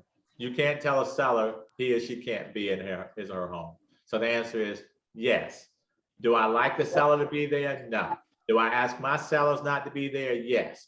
And if the seller's going to be there, tell them do not run right behind them in every room. You talk about the most annoying thing you've ever seen with a seller. You try to do a home inspection, you're trying to talk about the place, and the seller's behind you everywhere. Tell the seller to go to Wawa and get some coffee or something. Go to Target, go take a ride, go walk the dog, get out of the darn house. Don't have sellers in. It's never a good idea to have the sellers there. And if they're going to be there, stay out of the way. It is annoying. I've had buyers not buy properties because the sellers would not let us talk. All right. And I tell sellers that you don't know what you're doing. Sellers get annoyed because they want to have a real conversation with you and the home inspector. They can't have that honest discussion when the seller is on top of them. So I just think it's a bad idea for the seller to be there, but you can't tell a seller you can't be at your house. All right. Number two, buyer may make 2 pre-settlement walkthroughs. Understand 2, not 3. I've had sellers want to go into a house 10 times. You tell sellers 2 times. Outside of the home inspection, you can come 2 times. 1 time, but it'd be the day of the day of settlement, but you can do 2 times. So you cannot come back and forth. And that was added because there are buyers who want to come in a property over and over. I want to measure this. I want to say my furniture fits. I want to do this. I want to do that. No, you have 2 times. All right. And then the seller can say no more. All right. Make sure the seller has all heated and utilities on. The seller has a right to receive any inspections that you do on the property. They have a right, that when you do a home inspection, you must, as a buyer's agent, give a copy of that entire report to the seller. That is mandated. You don't have a choice. If the seller says, I don't want it, you have to give the entire home inspection report over to the seller. Do I agree with that? No, I was on the committee when they made that change. I adamantly disagreed with it. I don't think it's a good idea for a seller to have another home inspector's report. I don't know if it's correct. I don't know anything about this inspector. I don't know if they're making mistakes. And now we're bound by what's in this report. And if this deal dies, I need to pass this on to another buyer. I totally disagree. And I'll tell you why. Years ago, the home inspector said there was mold in the basement. I'll never forget. He said there's mold. We sent out, and so the seller said, okay, I'll treat for mold. I hired a mold remediation person who came down. I went down to meet him and I hear him laughing. And I said, what's so funny? He said, Trent, this is not mold, this is dirt. I have a home inspection report that says there's mold, but it's dirt. Now, the new buyers have this. Now these buyers didn't believe this person we hired who said it was dirt. This is a mold remediation expert who says this is dirt. But you know what they said? Well, we don't believe it. So we still want, we still want a reduction in the price for the mold to remove them. And I'm like, the seller's like, no, they backed out of the deal. So then the next buyer, I had to give that home inspection report that said there's mold. Plus I gave them the report from the mold remediation person that said there's not mold. How many people think they're going to believe the seller's report or this other buyers? They still didn't believe it. They were like, yeah, right. So they hired somebody and the seller had to pay the cost. All because, but if I would never have, well, never mind, I'm going too far. All right, so just remember, go over to page, I'm gonna come back to this paragraph 13 since I'm talking about it. Make sure you know that when you do a home inspection, look at 13B.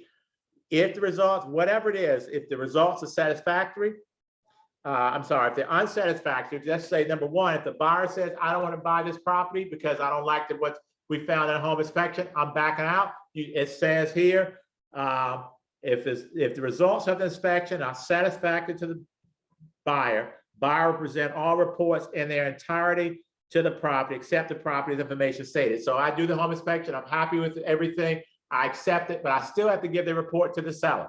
Number two says, if the results of any inspection are unsatisfactory, the buyer will present all reports in their entirety to the seller and terminate the contract. Well, I'm going to say, I don't want to buy your property. Oh, by the way, seller, here's the report. And remember now that report, I need to let the new buyer see what's in that report. I have to, well, I have to disclose what was found in that report. Now that puts the seller, I think, in a bad position.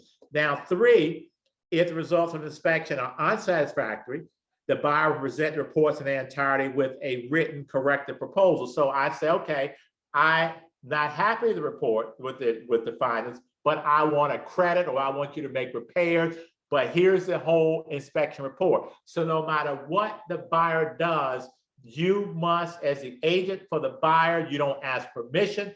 If the seller says, I don't want it, it is your obligation to give that full report over to the seller, period. Whatever the seller does with it is between the seller and his client, but the seller's agent and his client, but you must present it, all right?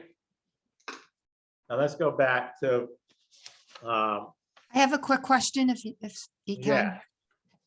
What if before the agreement is signed and it's negotiated between the buyer and seller, yes, you can have a home inspection and you cross out the delivery to the seller and everyone initials it? Could you do that? Yes, but you may be finding yourself in some problems because what happens if you do the report, let's say that you've done that, you did that. Now, let's say there's a structural problem that shows up in the home inspection.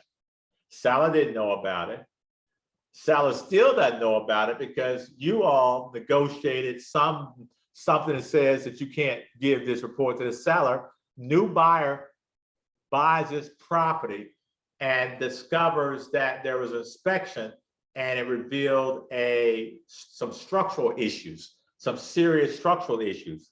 They may come back and say the seller maybe should have known that because this was done, and the fact that, or the seller did not want to know it, that's why I'm just making this up. Is it possible? Yeah. Would I do that? No, because I don't want somebody to come back to my client saying that I think you were trying to deceive that next buyer by not wanting to find out what the issues are with your property. Because but yes, the answer is yes, you can cross that out.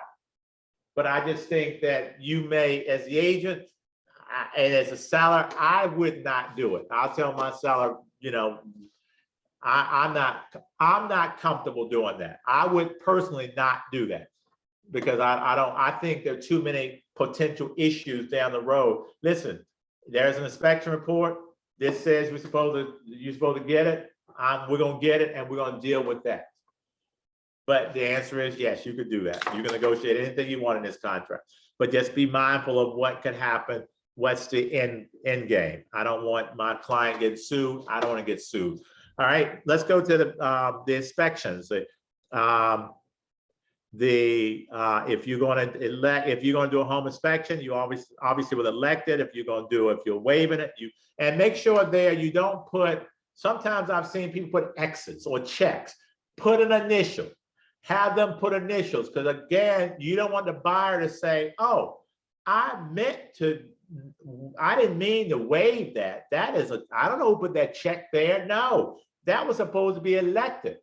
But make sure they're initial, have them initial these boxes. Don't put X's and checks, because then they come back and say, I didn't put that X.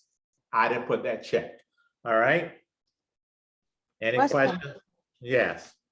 Yeah, going back to number 3 about utilities. Yes. Is it normal? Is it okay for seller agent call the day before settlement stating that the seller decided to shut off all utilities and all accounts?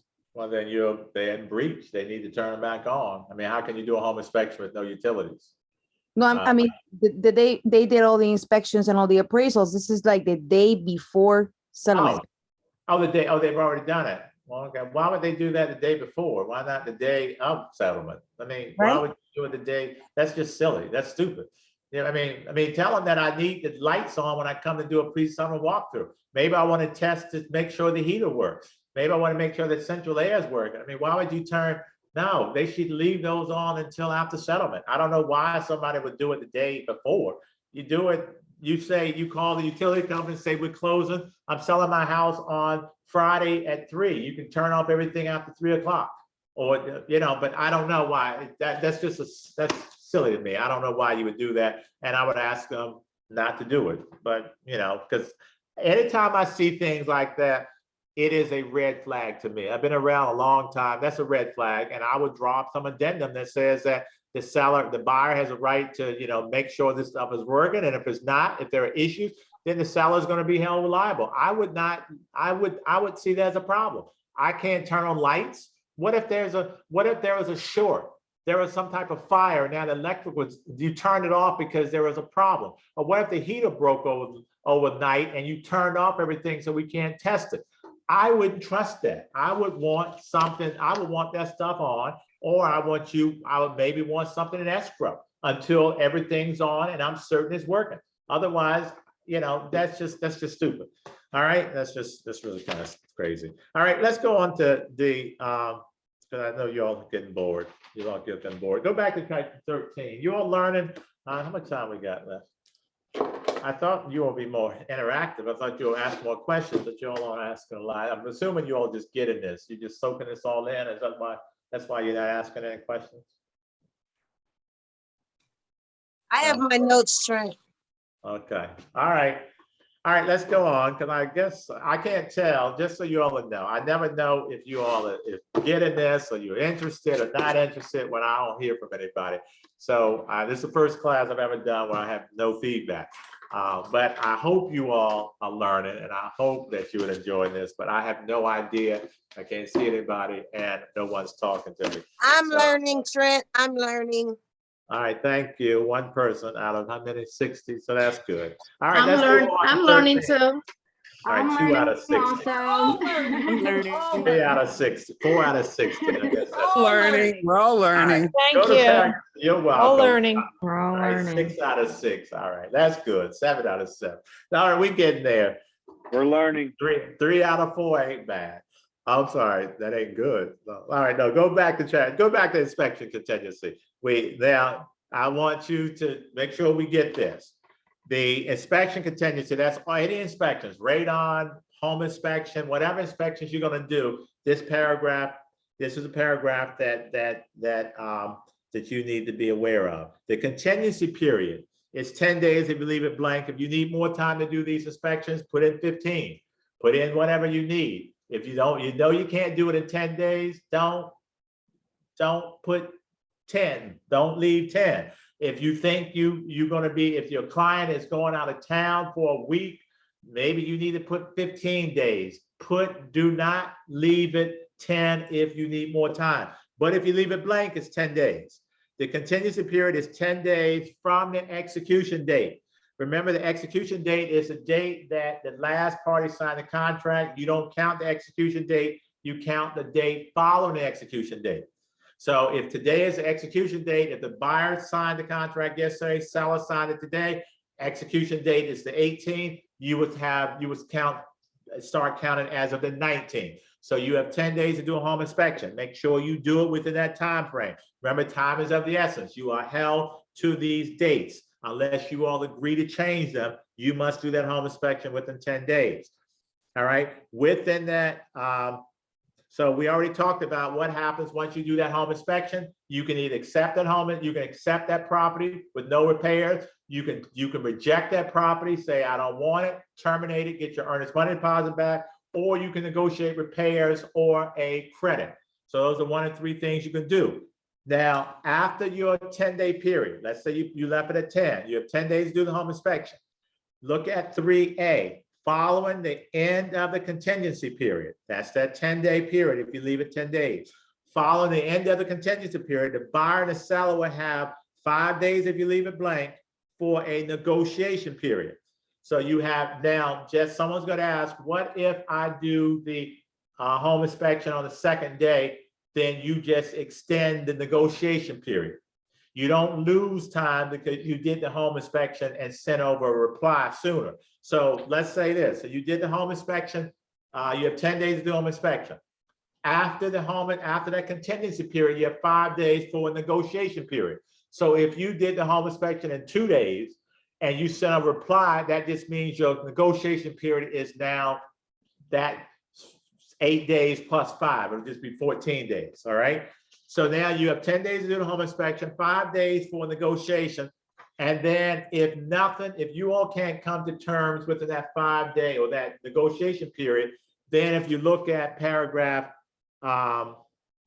B, 3B, it says, if no mutually acceptable written agreement is reached or the seller fails to respond during that 5-day negotiation period, then the buyer can do one of two things. The buyer can accept that property as it is, or they can terminate the contract and get their earnest money deposit back.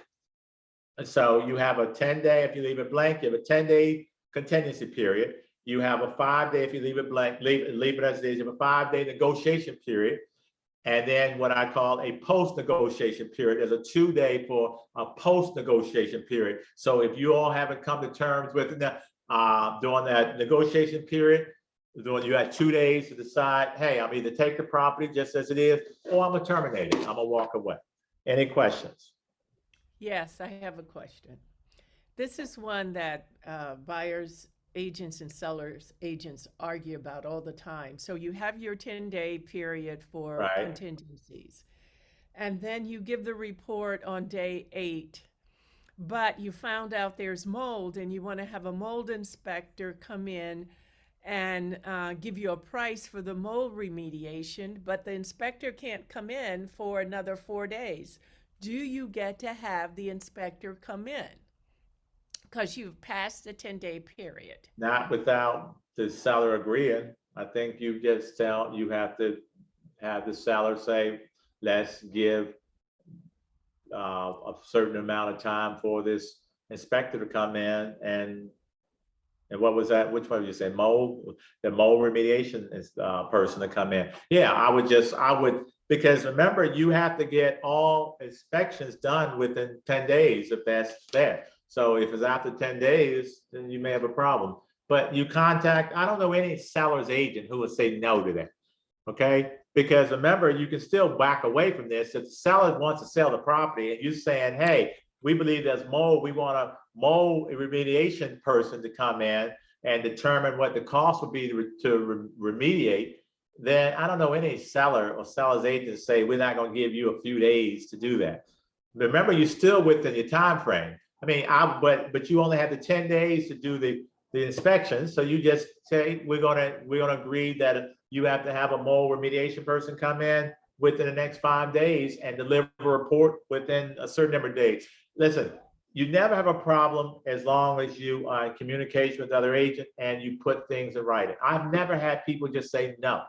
Not if they want, the goal is to sell the property. The seller's agent wants to sell the property, seller wants to sell it. You're not doing anything unreasonable by saying, hey, there's mold, there's a safety issue, my client has allergies, we want to get this resolved, but I can't get anybody in within the next 2 days. Can I step in for a second? Yes. I handle that by writing any into the request for repairs. I'll write in that we're going to extend any inspections for something that we couldn't get to. So that's all. Yeah, and that's a good way to do it. Absolutely.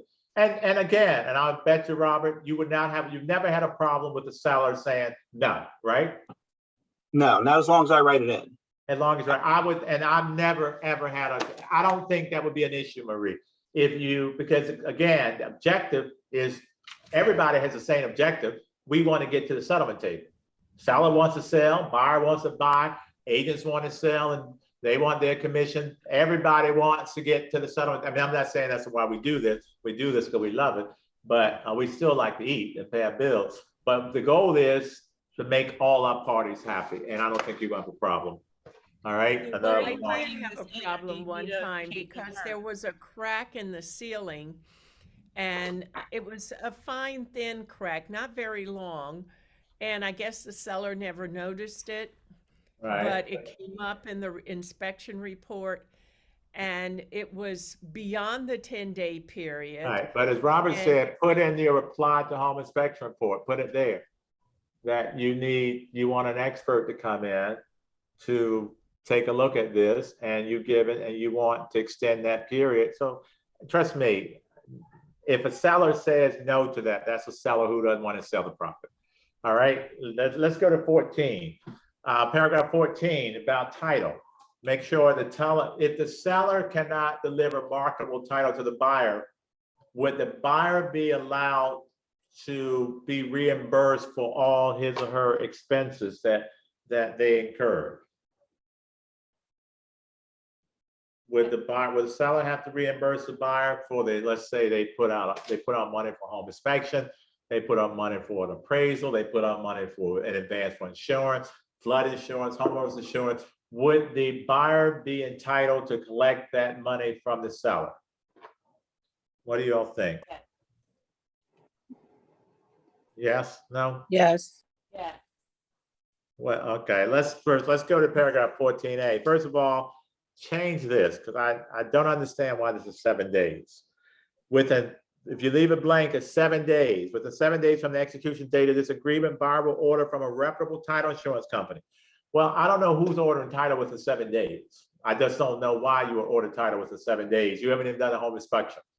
You don't even know if your buyer is going to go forward. And some title companies will charge a cancellation fee if you cancel. So your buyer will then have to pay a cancellation fee because they decided after the home inspection that they don't want to go forward. And now they've already ordered title, and now they charge a cancellation fee. Some of them will. So I would probably put 15 days or so in there. I mean, don't leave it. I mean, you can leave it 7 and order title, but I would rather order title after I know that I'm going forward with the transaction. Why would I want to order title 7 days and on the 10th day or the 12th day, this deal dies and I call and cancel title? And they say, yes, we can cancel, but there's a $150 cancellation fee. I would not want, I wouldn't do that. Look at paragraph C. It says buyer pays for the following. 1, title insurance, title search, or any cancellation fee. 2, flood insurance, homeowners insurance. 3, appraisal fees. 4, buyer's customary settlement and closing costs. And D, any surveys. Even though we don't use surveys in Pennsylvania, surveys not necessary to transfer property in Pennsylvania like it is in Jersey. But take a look at E. It says the property will be conveyed with good and marketable title that is insurable by a reputable title insurance company at regular rates, free and clear of all liens, encumbrances, and easements. So if the seller can't give the buyer marketable title, obviously the buyer can walk away, get his or her earnest money deposit back. What if, look at G, if the seller is unable to give marketable title that is insurable by a reputable and title insurance company at regular rates, the buyer can terminate this agreement by written notice to the seller with all deposit monies returned. Go next to the next sentence. Upon termination, all deposit monies will be returned to the buyer according to the terms of paragraph 26. And seller will reimburse buyer for any costs incurred by the buyer for any inspections or certification. And it goes to 14C, one, like we looked at, one is title insurance, two is flood insurance or homeowners insurance, three, appraisal fees, and D, 14D, survey. So any monies that buyer incurred as a result of this having to back away because the seller cannot give the buyer marketable title, then you as the agent have that buyer submit a letter to the seller asking that he or she be reimbursed for these costs. And if not, then maybe you may have an issue you may have to bring to mediation. All right. Any questions? You go to paragraph 15. Notices, assessments, and municipal requirements. Look at B. Talking about the seller's disclosure. All right. It says the seller will provide order. Remember, this is another. I want you to think of if you're selling a property or you're buying a property as is. As is. Make sure are you talking about who is responsible for repairs if the city or the municipality requires repairs. So be clear. If it's as is, you may say the buyer's responsibility. Take a look at this. Seller will order at the seller's expense a certificate from the appropriate municipal departments of any disclose a notice of any uncorrected violations of zoning, housing, building, safety, or fire ordinances, and or a certificate permitted occupancy of the property. All right, so it's a seller's responsibility. And it says within 5 days of receiving that, the seller will deliver a copy to the buyer. And the seller will then either make those repairs or not make the repairs. And if the seller B does not make the repairs, then what? Then the buyer can accept the property and make the repairs at their expense, or the buyer can terminate this contract by written notice to the seller with all deposit monies returned to that buyer. So here's another place in the contract where if you buy it as is, you want to make sure that this is addressed, because it says here that the seller has to order a city cert or UNO, and the seller has to deliver it to you free and clear. So if there are violations and you try to sell it as is, you better address this paragraph and say that the buyer has to not only order the city cert or UNO, but the buyer is responsible for making any repairs at the buyer's expense. All right.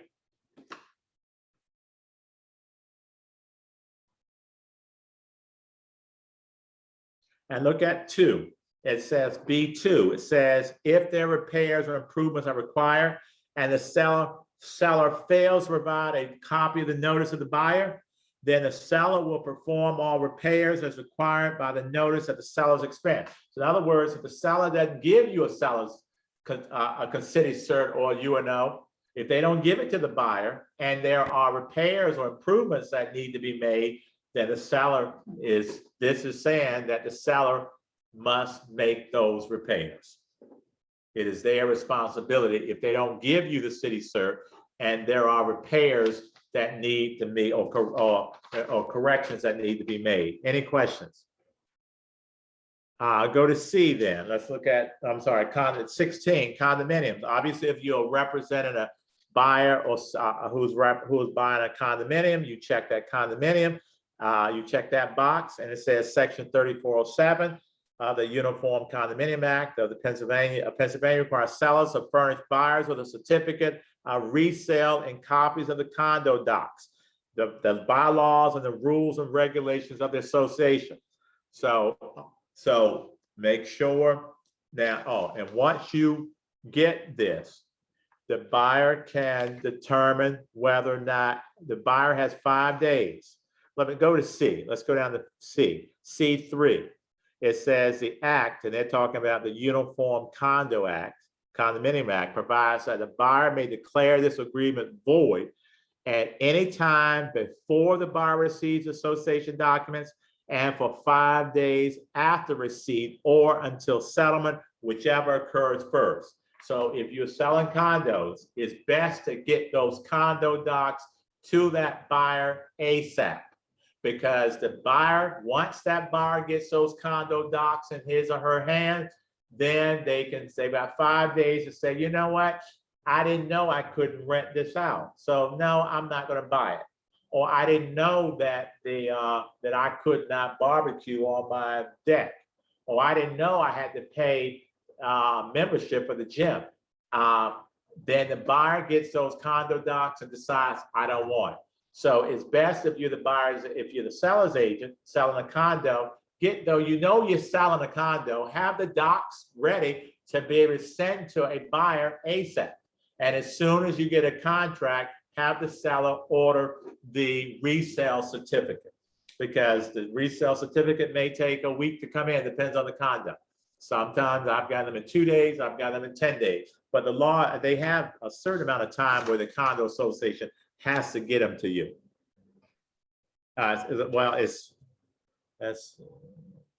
say 15 days after you the seller will request them. Yeah, if you go back to look at C, 16C1, within, if you leave it blank, within 15 days from the execution of this agreement, the seller at the seller's expense will request from the association a certificate of resale and any other documents necessary to enable the seller to comply with the relevant act. So, so if you leave it blank, leave it as it is, the seller has to order the resale. I think 15 days is a long time, especially if you're not doing any home inspection.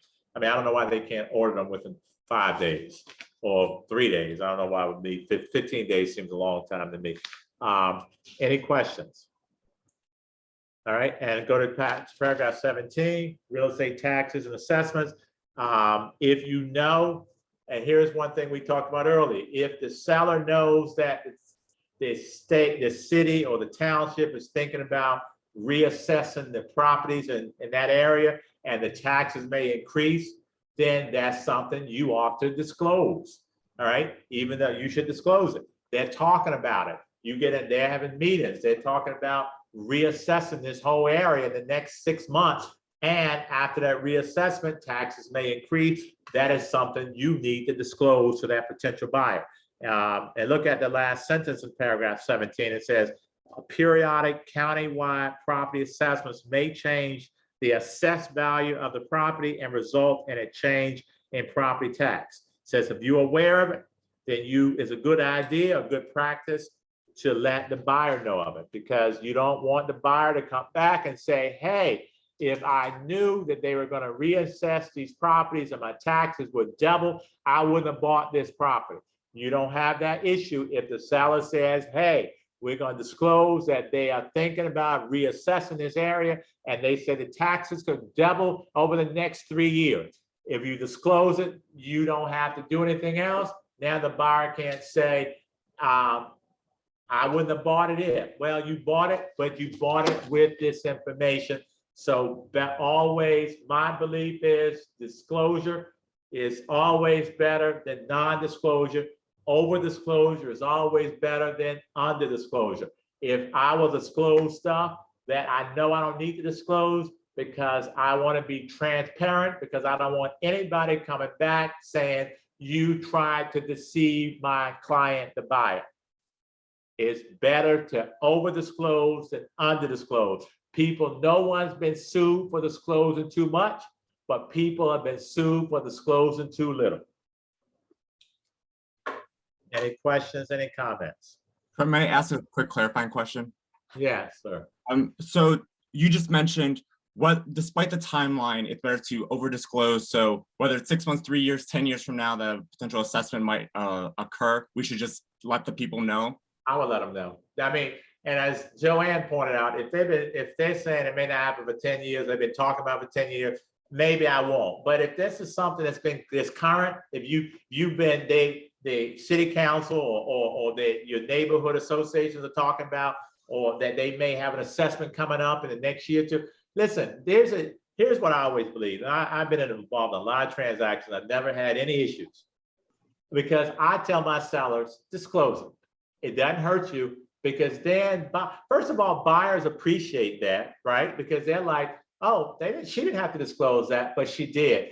So it makes you feel, so my answer is, it depends. But Joanne's early example, they've been talking about this for 10 years, it never happened. I agree with her on that, I wouldn't. But if it's something they're talking about now, yeah, I would ask my client, I would say it's better to disclose.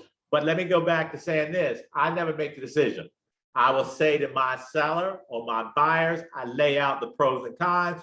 If I have 8 offers, I want to look at all of them and let's talk about each one. And you decide which one you want. I will never say to a client, this is the one I would take. I have never done that and I never will. I say same when I list properties. I don't tell them what the price should be. I tell them, you tell me the price. Here goes the comps. The house across the street sold for 400,000. This one over here sold for 425. Yours looks more like the 400. This one is totally rehabbed. It sold for 550. What do you want to list it for? 685,000. I said, well, that's nice, but let's look at these again because clearly you missed something here. So let's go through them again. And then I ask when they say, well, my house is nicer. I said, yes, your house was as nice as in 1988, but this is 2022. That house is totally rehabbed. There's no way your house can sell for that. Would you buy, if you're buying a house over here, I used to say, you have a son or daughter, if your son or daughter is buying a house on this block, would you buy this house for 400 that needs a complete rehab, or would you buy the property that's completely rehabbed for 425? Which would you buy? And don't tell me you'll buy the one that's this one here, because then I'll call you a liar. And I don't like to call my clients a liar, but I will. And they say, I would buy the other one. And then they come up with the right price. I'm sorry, Julian, I didn't mean to go through that to get to the answer. But yeah, yes, disclose. No, I appreciate the clarification. Thank you. You're welcome. You're welcome. But over disclose. Anybody else? Yep, quick question. Philadelphia has the actual value initiative. So they base it on the value of the property. So when the property sells, the value is probably going up and the taxes are going to go up. So I guess number one is, should we disclose that? No. And number two is how prevalent, is that 100% or is that, when do they get around? I would disclose that because that's not information that, first of all, that could not happen. We don't know if that's going to happen. At some point, it probably would go up if the neighborhood tax, if the value of a neighborhood is increasing, eventually the tax is going to increase. But we don't know when that's going to happen, right? So I wouldn't disclose that, hey, someday in the future, your taxes may go up. I wouldn't do that unless they are talking about it now about, well, I would not do that because the city, does a reassessment every what? How many years? Every 10, how often do they do it?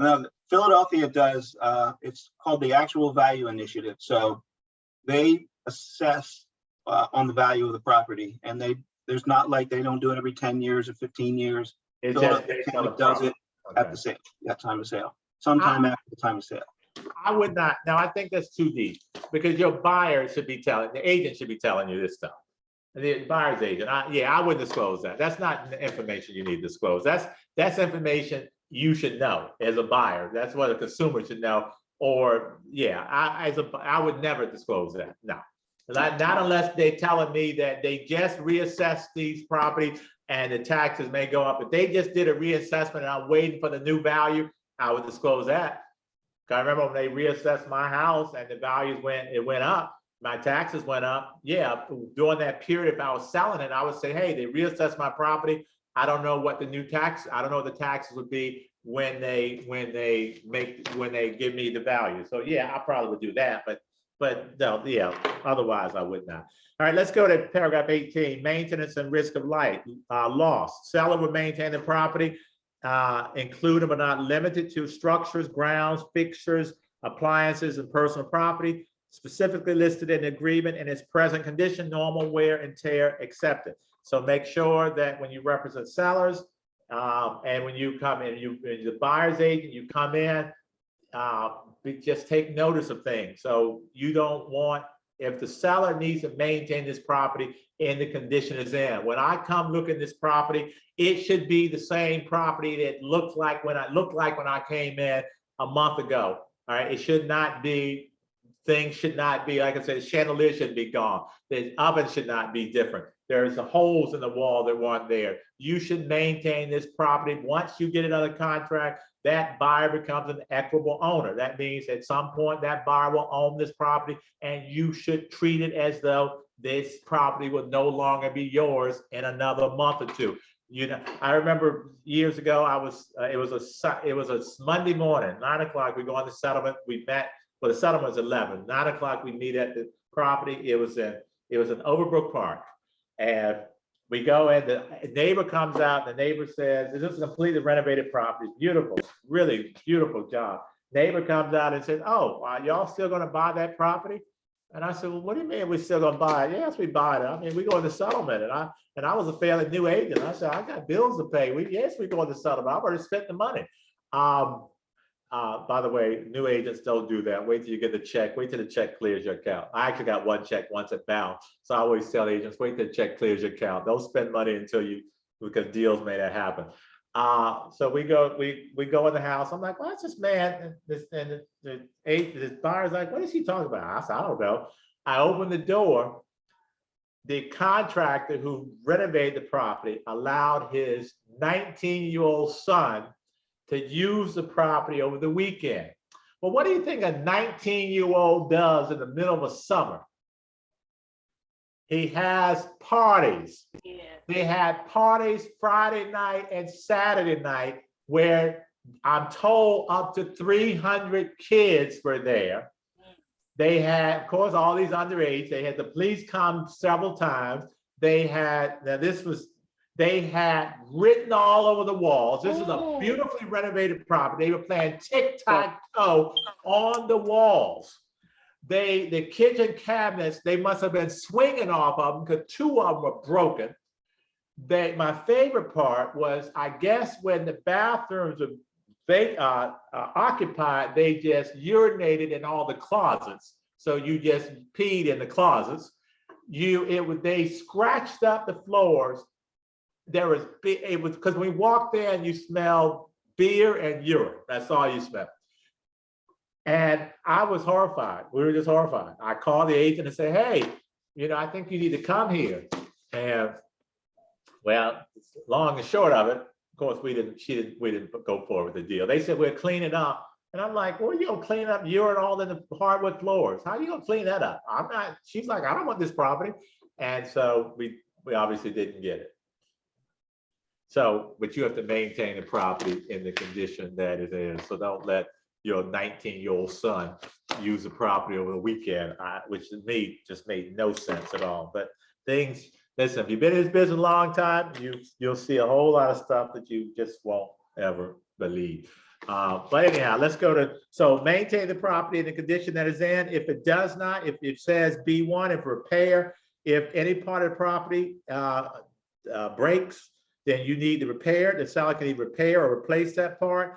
And he or she also needs to provide prompt notice to the buyer and let them know that they may credit the buyer or not repair the item. And if they're not going to repair the item, the buyer can accept the property, or the buyer can terminate this contract with his or her earnest money deposit returned to them. All right. If you see 3B, terminate this agreement by written notice to the seller with all deposit monies returned to the buyer according to the terms of paragraph 26. Home warranty, you just said, it just says, let you know that if some home warranty companies have agreements with brokerages, if the agent sells a home warranty, then there's a fee that is given to that brokerage. So you just have to disclose that. So it just says at or before settlement, either party may purchase a home warranty with a purchase from a third-party vendor. Further down, it says buyer and seller understand that a broker who recommends a home warranty may have a business relationship with the home warranty company that provides a financial benefit to the broker. So you're just saying that, hey, I think you should get a home warranty, but there may be a benefit to the broker if you get it. So you always have to disclose any fees. Whatever the fee is, you have to disclose. The name of the game in real estate is disclosure. Write it down. Don't do anything verbal. And I just give you one point, one piece of information. One of the things that I've always done from day one, the more I put everything in an email. After I get off the phone with you, I always say, just per our conversation, just a wrap up, or just to confirm what we talked about. A one sentence, 2 sentences, simple. You never have a problem. And I do that with, now the more difficult the clients or agents, I definitely do that. I make sure, and I always ask for them, ask that they confirm that they agree with, or is this correct? Is everything in here correct? Because that way, later on, if there's an issue, you can't come back and say, I didn't know, or I didn't agree to that. And if you don't respond, I'm going to send it again. I'm going to call you and say, hey, is there something in that email that you don't agree with? And they usually, because I want something in writing. I don't do a bunch of verbal stuff, especially with agents I don't trust. And we all know, if you've been in this business, there's some agents who you know are sleazy as the day is long. And when I do business with them, I have to go home and shower when I'm done, because they are sleazy. And those are the ones that you better document everything, because they will lie. All right. And one thing I have a problem with in this world is a liar. I can deal with a murderer. I can deal with a thief. I just have more problems with a liar. All right, maybe probably a murderer I have some problems with too. But anyhow, let's go back to where 20, recording this agreement. This agreement is not to be recorded. Seller may elect to treat this act as a default. If you record this agreement, you would be in default of this contract. Number 21, the seller. Now you see this a lot. You always know when you deal with a wholesaler or investor, when they cross this paragraph out. It says that buyer will not transfer or assign this agreement without the written consent of the seller unless otherwise stated in this agreement. Assignment of this agreement may result in additional transfer taxes. So when you see that crossed out, you know they're signing it, or it is, I don't let this paragraph be marked out.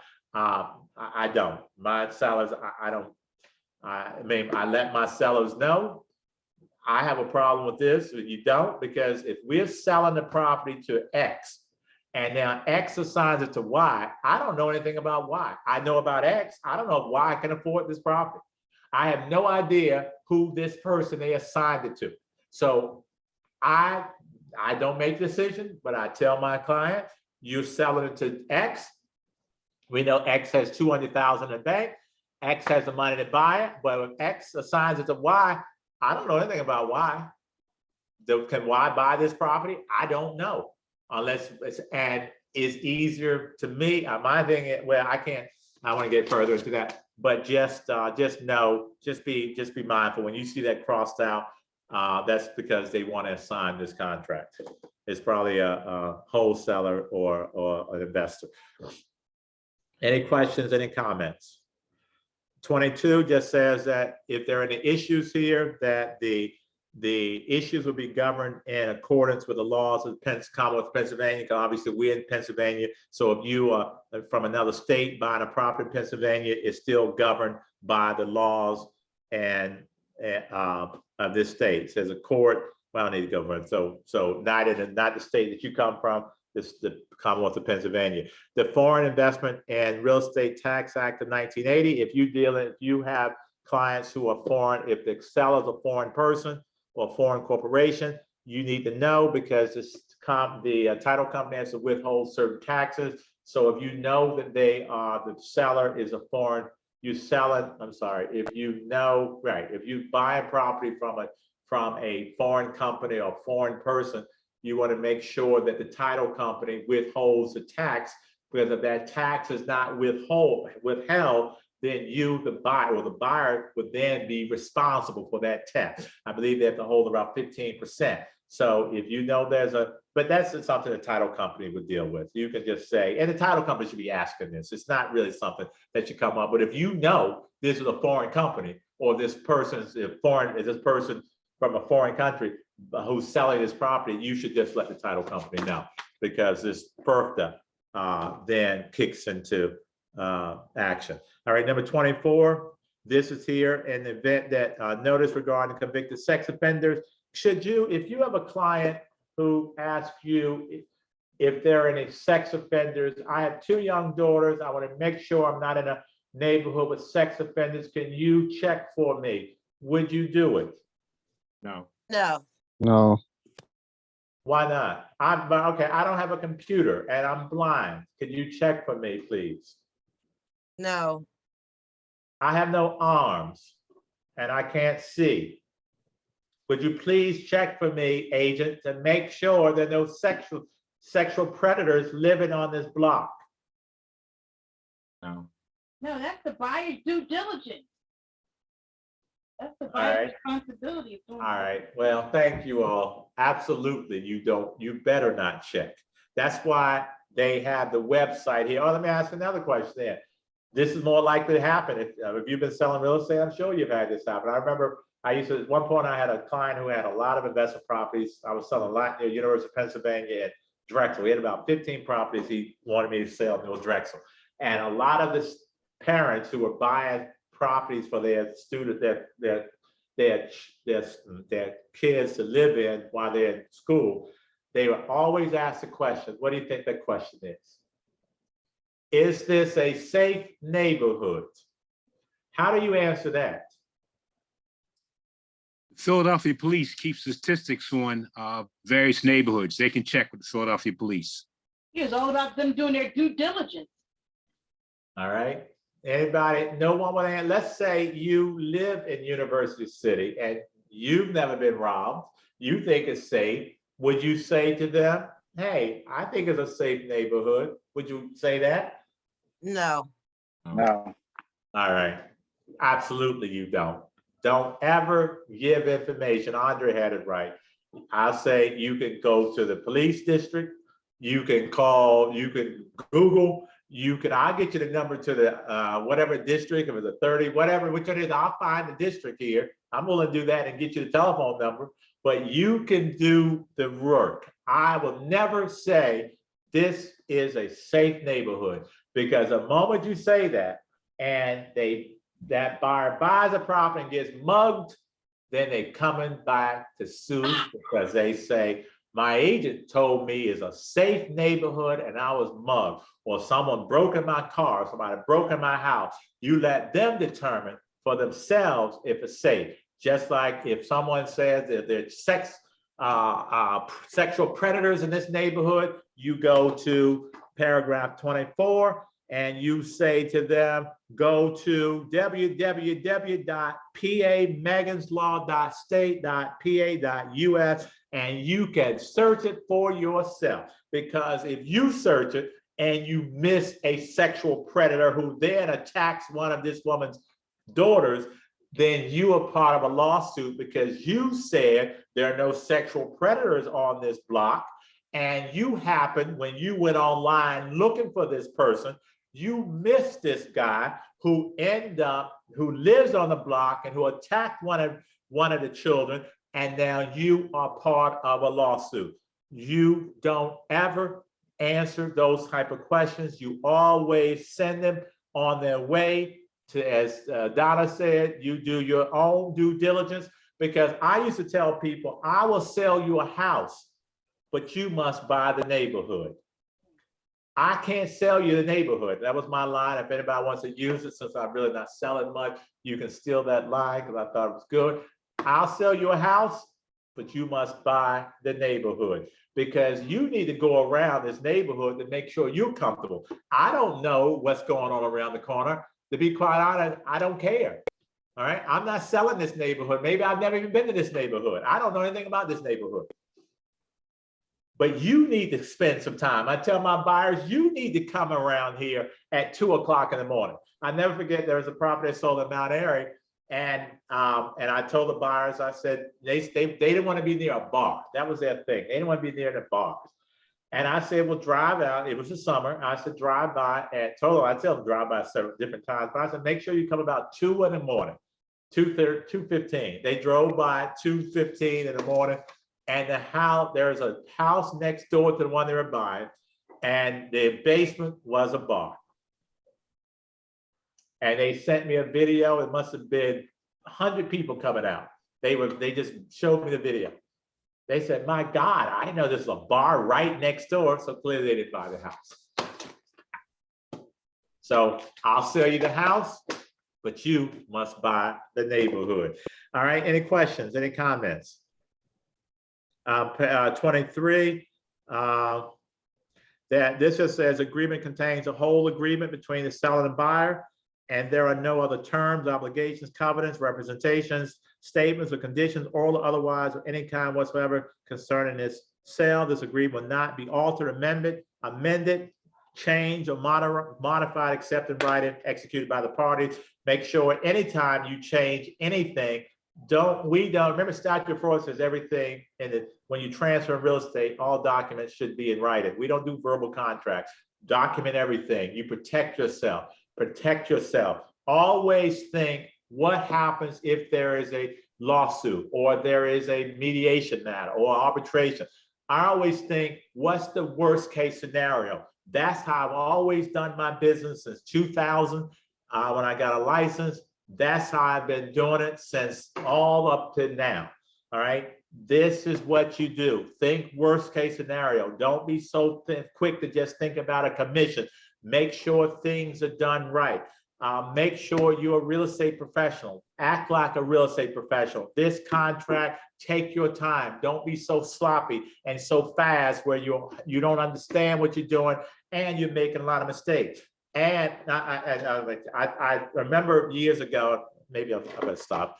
I just say this is when they used to bring contracts over to you. So this had to be probably the earlier 2000s. I got a contract, I remember, on a Saturday.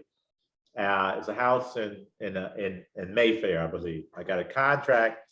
No, there's a house. It was in Abington. It was a house in Abington. I got a contract on the amount. And then I got another contract that night. So I went in office Sunday, I had 2 contracts. One was for, I don't know what the numbers, but it was like back then, it's probably 300,000, 350. One was like, let's say one was 300,000. Let me just make up these numbers. One was 315. It was like a 15, 20,000 difference. The one contract that was more money, it had to be a Sunday night, because I said this must have been a Sunday dinner. It was a Sunday night I would have got it. It had spaghetti stains all over the contract. It had chocolate cake all over the contract. It had coffee.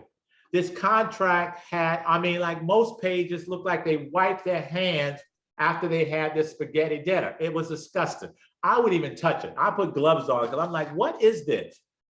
And I went to my sellers that Monday morning and they're like, what is that? I said, I'm assuming they had spaghetti for dinner last night, and chocolate cake for dessert, and coffee, because they must have run out of paper towels because they used the contract to wipe their hands. I tell you, disgusting, but it was 15 or 20,000 more.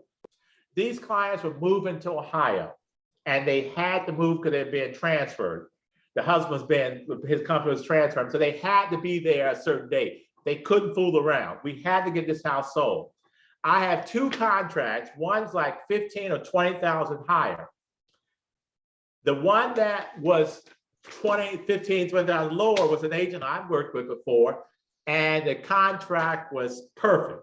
And I knew this agent. She was a great agent. I've done maybe 3 or 4 deals with her. Nice, professional, would get this deal done.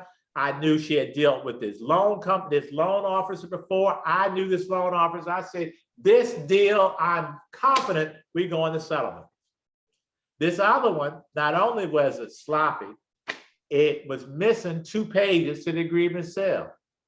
The pre-approval was copied, so half of it didn't copy. It was sloppy.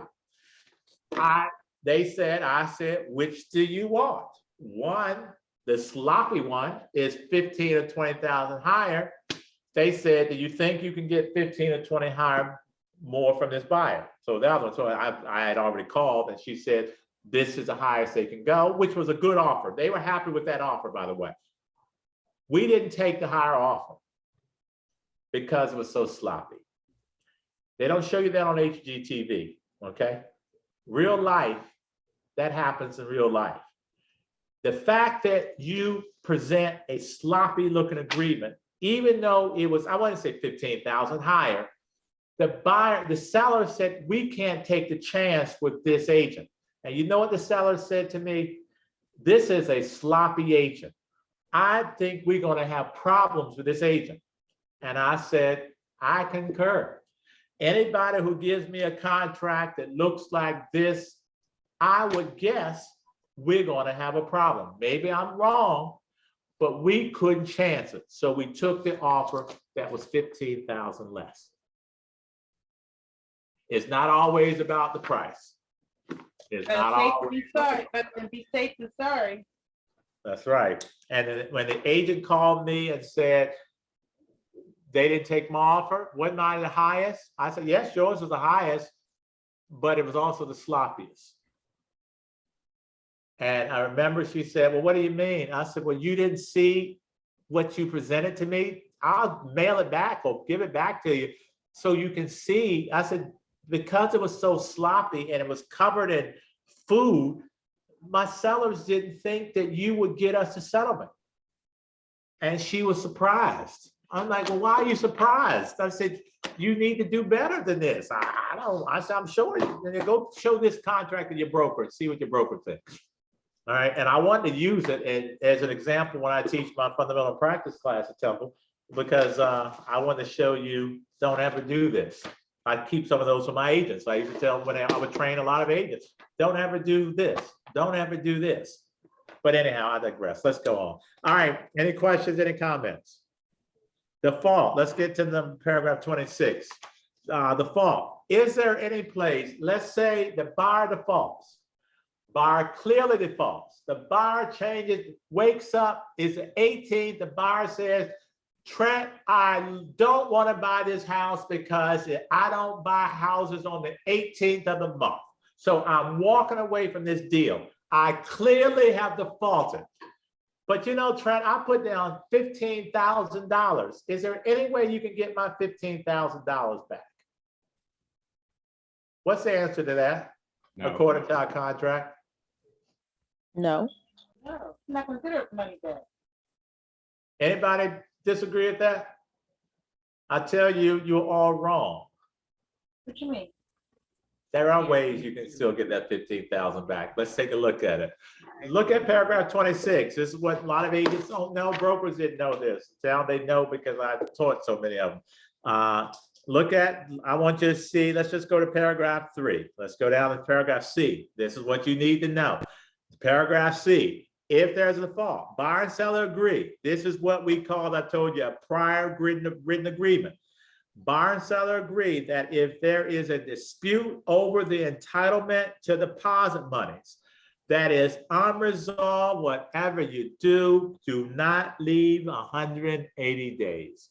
Please change it to 30, 15, 20, whatever you want, but do not leave 6 months. Let's read this with 30 days.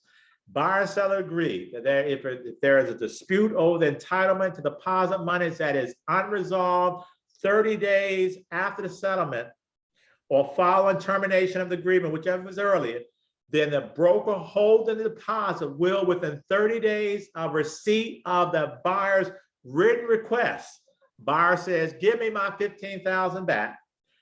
That broker must distribute that deposit money to the buyer unless the broker is in receipt of a verifiable written notice that the dispute is a subject of litigation or mediation. In other words, I've defaulted on the terms. The seller did not initiate mediation or litigation. The buyer, sent a letter to the broker saying, give me back my deposit. The broker within 30 days must return that money to the buyer, even though the buyer is clearly in default. Did you all know that was there? No. So let's take a look at it. Go back, all right? If the broker has received verifiable written notice of litigation or mediation prior to the receipt of the buyer's request for distribution, broker will continue to hold the deposit monies until receipt of a written distribution agreement between the buyer and the seller or final court order. Now, I want you to remember this also. Go back to my example. Buyer defaulted, has 15,000 in escrow, sends a letter to the broker. There's no seller didn't already initiate mediation litigation. The broker, even if now, after the broker receives a letter and the seller says, I'm going to initiate litigation today, it's too late. It's too late. The broker must return that money to the buyer. That doesn't mean that the seller can't then initiate something, but the money is now in the hands of that broker. I mean, that buyer. Let's go further. So it said, look at the last of that paragraph. It says the buyer and the seller agree that the distribution of deposit monies based on the passage of time does not legally determine entitlement to deposit monies, and that the parties maintain their legal rights to pursue litigation even after a distribution is made. So the seller can then still sue. But if it's a small amount, no seller's going to sue if it's 1,000 or 2. 15, they may, but they may not, because that's going to cost them. But now, what happens if that broker, some brokers used to get a little scared because they would say, if I give this money to the buyer, my seller's going to sue me. What happens if that seller sues the broker or you? Who has to pay the legal fees, the attorney's fees? The seller. Take a look at paragraph D. Buyer and seller agree that a broker who holds or distributes deposit monies pursuant to the terms of paragraph 26 will not be liable. Buyer and seller also agree that if any broker or affiliated licensee is named in litigation regarding deposit monies, the attorney's fees and costs of the brokers and licensees will be paid by the party naming them in litigation. So whoever names you or your broker in litigation, because a broker distributed this money, because a lot of times they're going to come after you because you're their agent, they're going to come after the brokerage. But you, buyer, or you, seller, whoever names me in litigation must pay my attorney's fees, because you can't name me in litigation because I did exactly what I am able to do. This buyer submitted a letter to me, and I would say to you, send it certified. This buyer submitted a letter to me, asking for his or her deposit money to be returned. You, seller, had not initiated mediation or litigation, and I am bound by this contract then to send this deposit to you within 30 days. Now, whether you tell me to, seller, or not, I'm going to do it. Now, you get mad at me and you sue me, you are responsible for my attorney's fees. So it's not worth it. No. So as a seller agent, how would you protect your client from ending up in that situation? You initiate mediation or litigation before they send you that letter. Remember, let's say you put 30 days in there. You should say to your seller, hey, you got 30 days to decide what you're going to do. This buyer is clearly defaulted. You have 30 days to do something. If you don't do it within 30 days, I may get a letter from that buyer saying, give me my money back, and I must do it. So how do you protect the seller? You tell the seller to either initiate mediation, and we have to go mediation. Initiate mediation at GPAR within 30 days.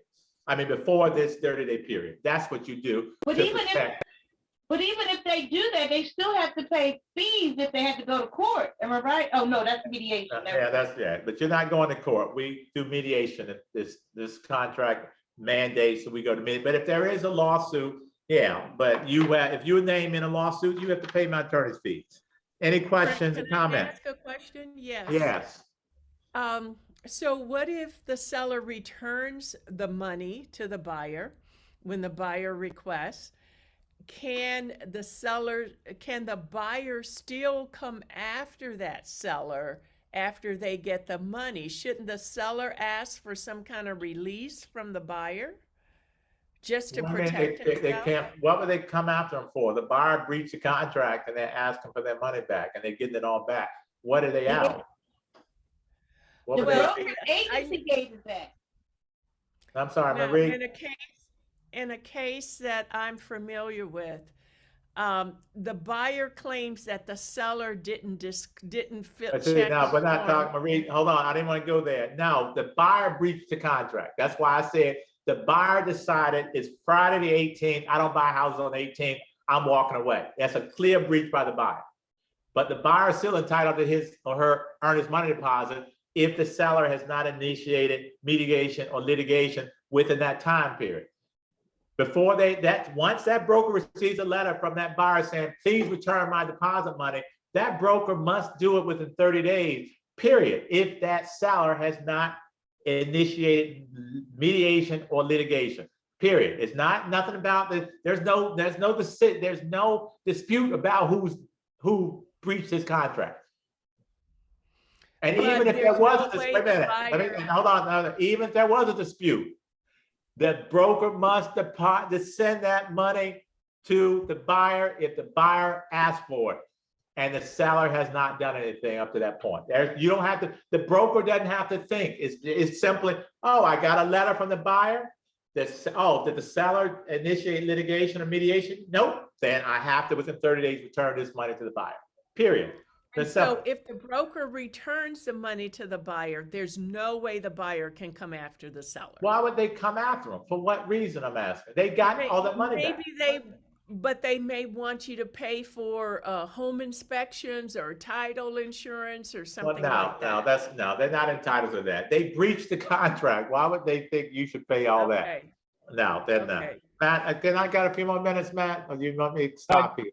Can I just say real quick, I've been down that road and that whole section C, I've talked to the PAR attorneys about it and it's not worth the paper it's written on. It really is up to the broker, what he decides he's going to do. Wait, say that again, is up to who? The broker, because there can be litigation. I would say I disagree I totally disagree with what you just said. This is a contract.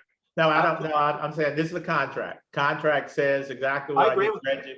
But if the broker will not, I agree. I went down this. I've read that whole thing. I went down this whole road. Okay, I would tell you they're wrong. I would tell you they're wrong, and I'm gonna leave it at that. These are the part. I don't care who they are. I don't care who they are. This is a contract. You are bound by the terms of the contract. The contract says what the broker must do.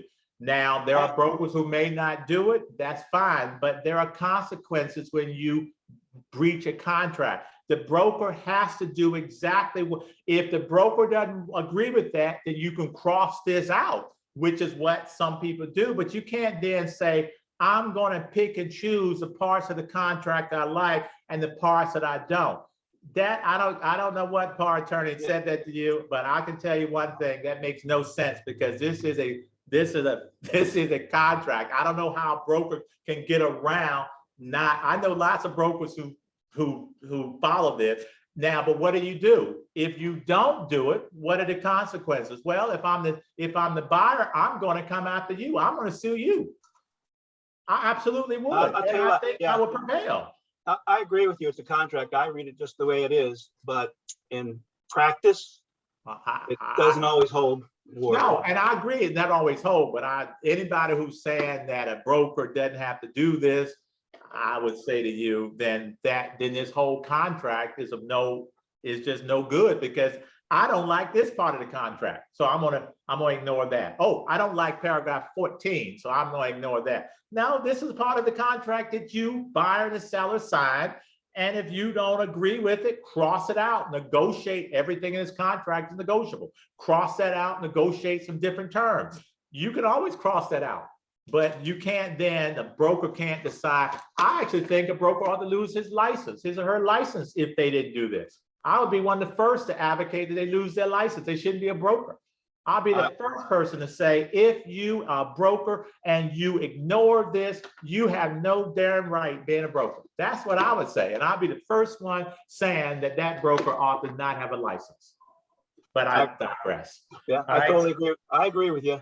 Because brokers ought to, we live by contracts. This is our business. If we start ignoring portions of contracts, what good are contracts? We could just throw this thing into the garbage. I told you there's one thing I hate about this contract is that part where you have to give a home inspection to the seller. I mean, I absolutely hate that. But do I abide by it? Absolutely, I do. And I tell buyers, seller, you have to receive a copy. The buyer, if I'm the buyer's agent, I must give a copy, whether you want me to or not. If I'm the seller's agent, you may not want it, but I have to give it to you and you ought to look at it.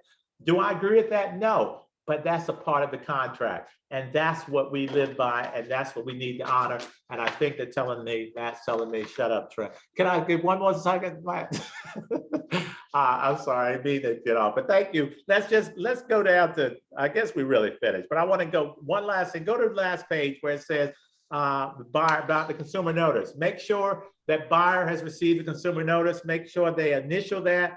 Buyer has received the estimated closing costs. Make sure you give, anytime you represent a buyer or seller, before you write up a contract, you as the agent must give them a estimated closing cost sheet to the buyer or the seller, whoever you represented. Here's one that make the deposit money. This is a requirement if you are working with a co-op and you're going to turn that money, your client's giving you a check, you at Compass, and they're going to give a check to Berkshire, that's a cooperating broker, you must have a deposit money, a form that lets the buyer know where his or her money will be turned over to. We already know that this buyer is going to make the check payable to, in this case, Berkshire, but there has to be a form that accompanies that. So deposit money notice is required, but if it's an in-house deal, obviously you don't have to, because if you're a Compass, you're the buyer's agent at Compass, seller's agent at Compass, obviously Compass is going to hold it.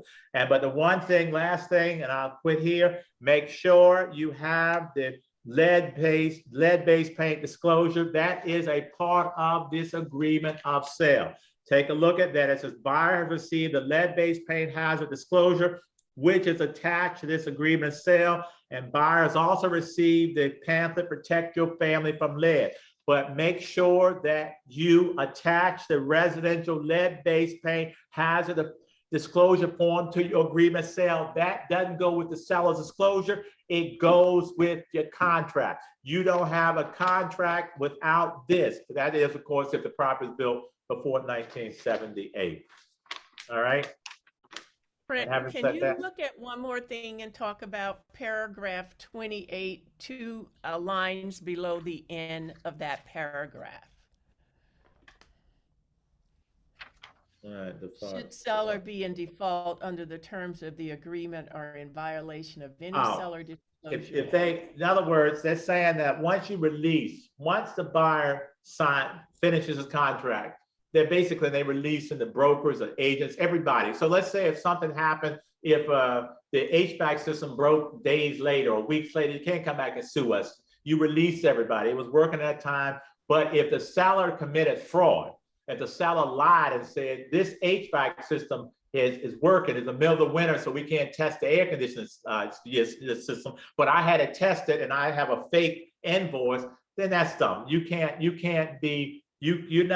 not releasing them if they committed fraud or they lied on the seller's disclosure. This is only if you are doing things the way they ought to be done. That's what it says. I can still come back and sue you if you give me a seller's disclosure, you lied. I'm not. All right. I have a question. It might be stupid.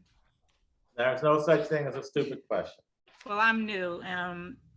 So who's filling out this agreement of sale? You as the buyer's agent or the seller's agent? That's a stupid question. No, I'm only kidding. I'm only kidding. No, there's who's filling out the agreement of sale? Did you say? You will. If you represent the buyer, you're filling it out. If you represent the seller, you waiting for the buyer's agent to give it to you. Okay. So yeah, if you represent the buyer, you have to present the offer to the seller. If you're the seller's agent, you wait for this and then you start negotiating, because if you're happy with everything, seller signs it, now you have a full-fledged contract. If the seller is not happy with all the terms, you just go back, you counter those offers, and you have counter offers until both parties agree and you all sign off on it, and you now have a full-fledged contract, and you close it, you go to settlement. Okay. Any questions? Any comments? I have a question. Getting back to paragraph 26. Is this the part where you said if the title company holds the deposit monies that they don't have to abide by? Exactly, because you don't know what their escrow agreement will say. I've seen escrow agreements with title companies say if the buyer and seller hadn't resolved this issue within 60 days, they're going to return the money. They're going to just give the money back to the buyer. I've seen escrow agreements. I've seen they can say whatever, but my point is, title companies, lawyers are not bound by the rules and regulations of the State Real Estate Commission or the Real Estate Licensing and Registration Act. So, but brokers are. So if there is a dispute, brokers have to follow this law. They have to follow the rules and regulations set forth. I, as a broker, cannot just decide who's at fault. Even if the example I gave where the buyer is clearly in default, I can't decide I'm giving the deposit back I'm giving that money to the seller. I can't do that unless I have an agreement between the buyer and the seller, unless I have a court order, or if that prior written agreement. If the buyer and the seller, we put a certain number of days and the seller has not initiated litigation mediation within that time frame, then I receive a letter from the buyer requesting that money, then I can return that. But I cannot return it. I can't decide. I'm just holding the escrow at that point. I, as a broker, cannot decide who is entitled to money. But a title company may decide. I don't know. That's why I don't believe a title company ought to be holding money. I would rather, if you don't want to hold it, let the other broker hold it. And I'm seeing that more and more where there are companies that don't want to hold escrow. They're saying you can hold the escrow, and I'll say I'd rather do it than have the title company do it. Because if there's a dispute, we know we can come to GPAR and we'll call Cheryl Adams and we'll set up mediation or an arbitration. But is the title company required to have an escrow agreement with the buyer? You would not ever hold money without an escrow agreement. You can't. Why would you ever take somebody's money and not have an escrow agreement? No, I'm talking about the title company. Do they need to provide us? Right, they should. But first of all, don't let the title company hold it. Let one of the brokers hold it. Then you don't have a problem. Let a broker hold it. That's my advice. I would never let a title company hold escrow. Let a broker. There are two brokers involved. Let one of those brokers. If your broker doesn't want to hold it, let the other broker hold it. That's not a problem. I have about six escrows right now, escrow checks that are from the other broker, and we're representing the seller, but they don't want to hold them because now some of them aren't holding them anymore. And I'm like, okay with that. I'd rather have them in my escrow account than at the escrow account for the title company. That's just me. That's it. Any other questions? If not, I thank you all. Thank you. You did a great job. Thank you. Thank you, Trent. Thank you. Thank you. Thank you, Trent. Again. Thank you, Trent. This was amazing. Oh, Thank you, Trent. Very informative. Thank you. Thank you. From the MQ18. Thank you. We You're really welcome. Next month, we have which one, Donna or Matt? The buyer broker. I'm doing one on buyer broker contract next month, right? Yeah, so keep an eye out. We'll message that out to all the members, and hopefully we see all of you there for that one as well. Let's give a round of applause. Another round of applause for Trent. Trent, thank you so much for giving your time and your expertise to all of us today. It's always time well spent, and 3 hours seems like it goes kind of quick. It does. I could go on another 3 hours. Under a palm tree, right? Well, I'm going to get my bike and I'm going to ride along Ocean Drive. It's 80 degrees. I'll be back in Philadelphia in another 2 weeks. I've been here all winter. It's time for me to come back home. I'm coming back in 2 weeks. Thanks a lot, Trent. Thank you all right, everybody. Have a great weekend. Thank you, Trent. You're welcome. Take care.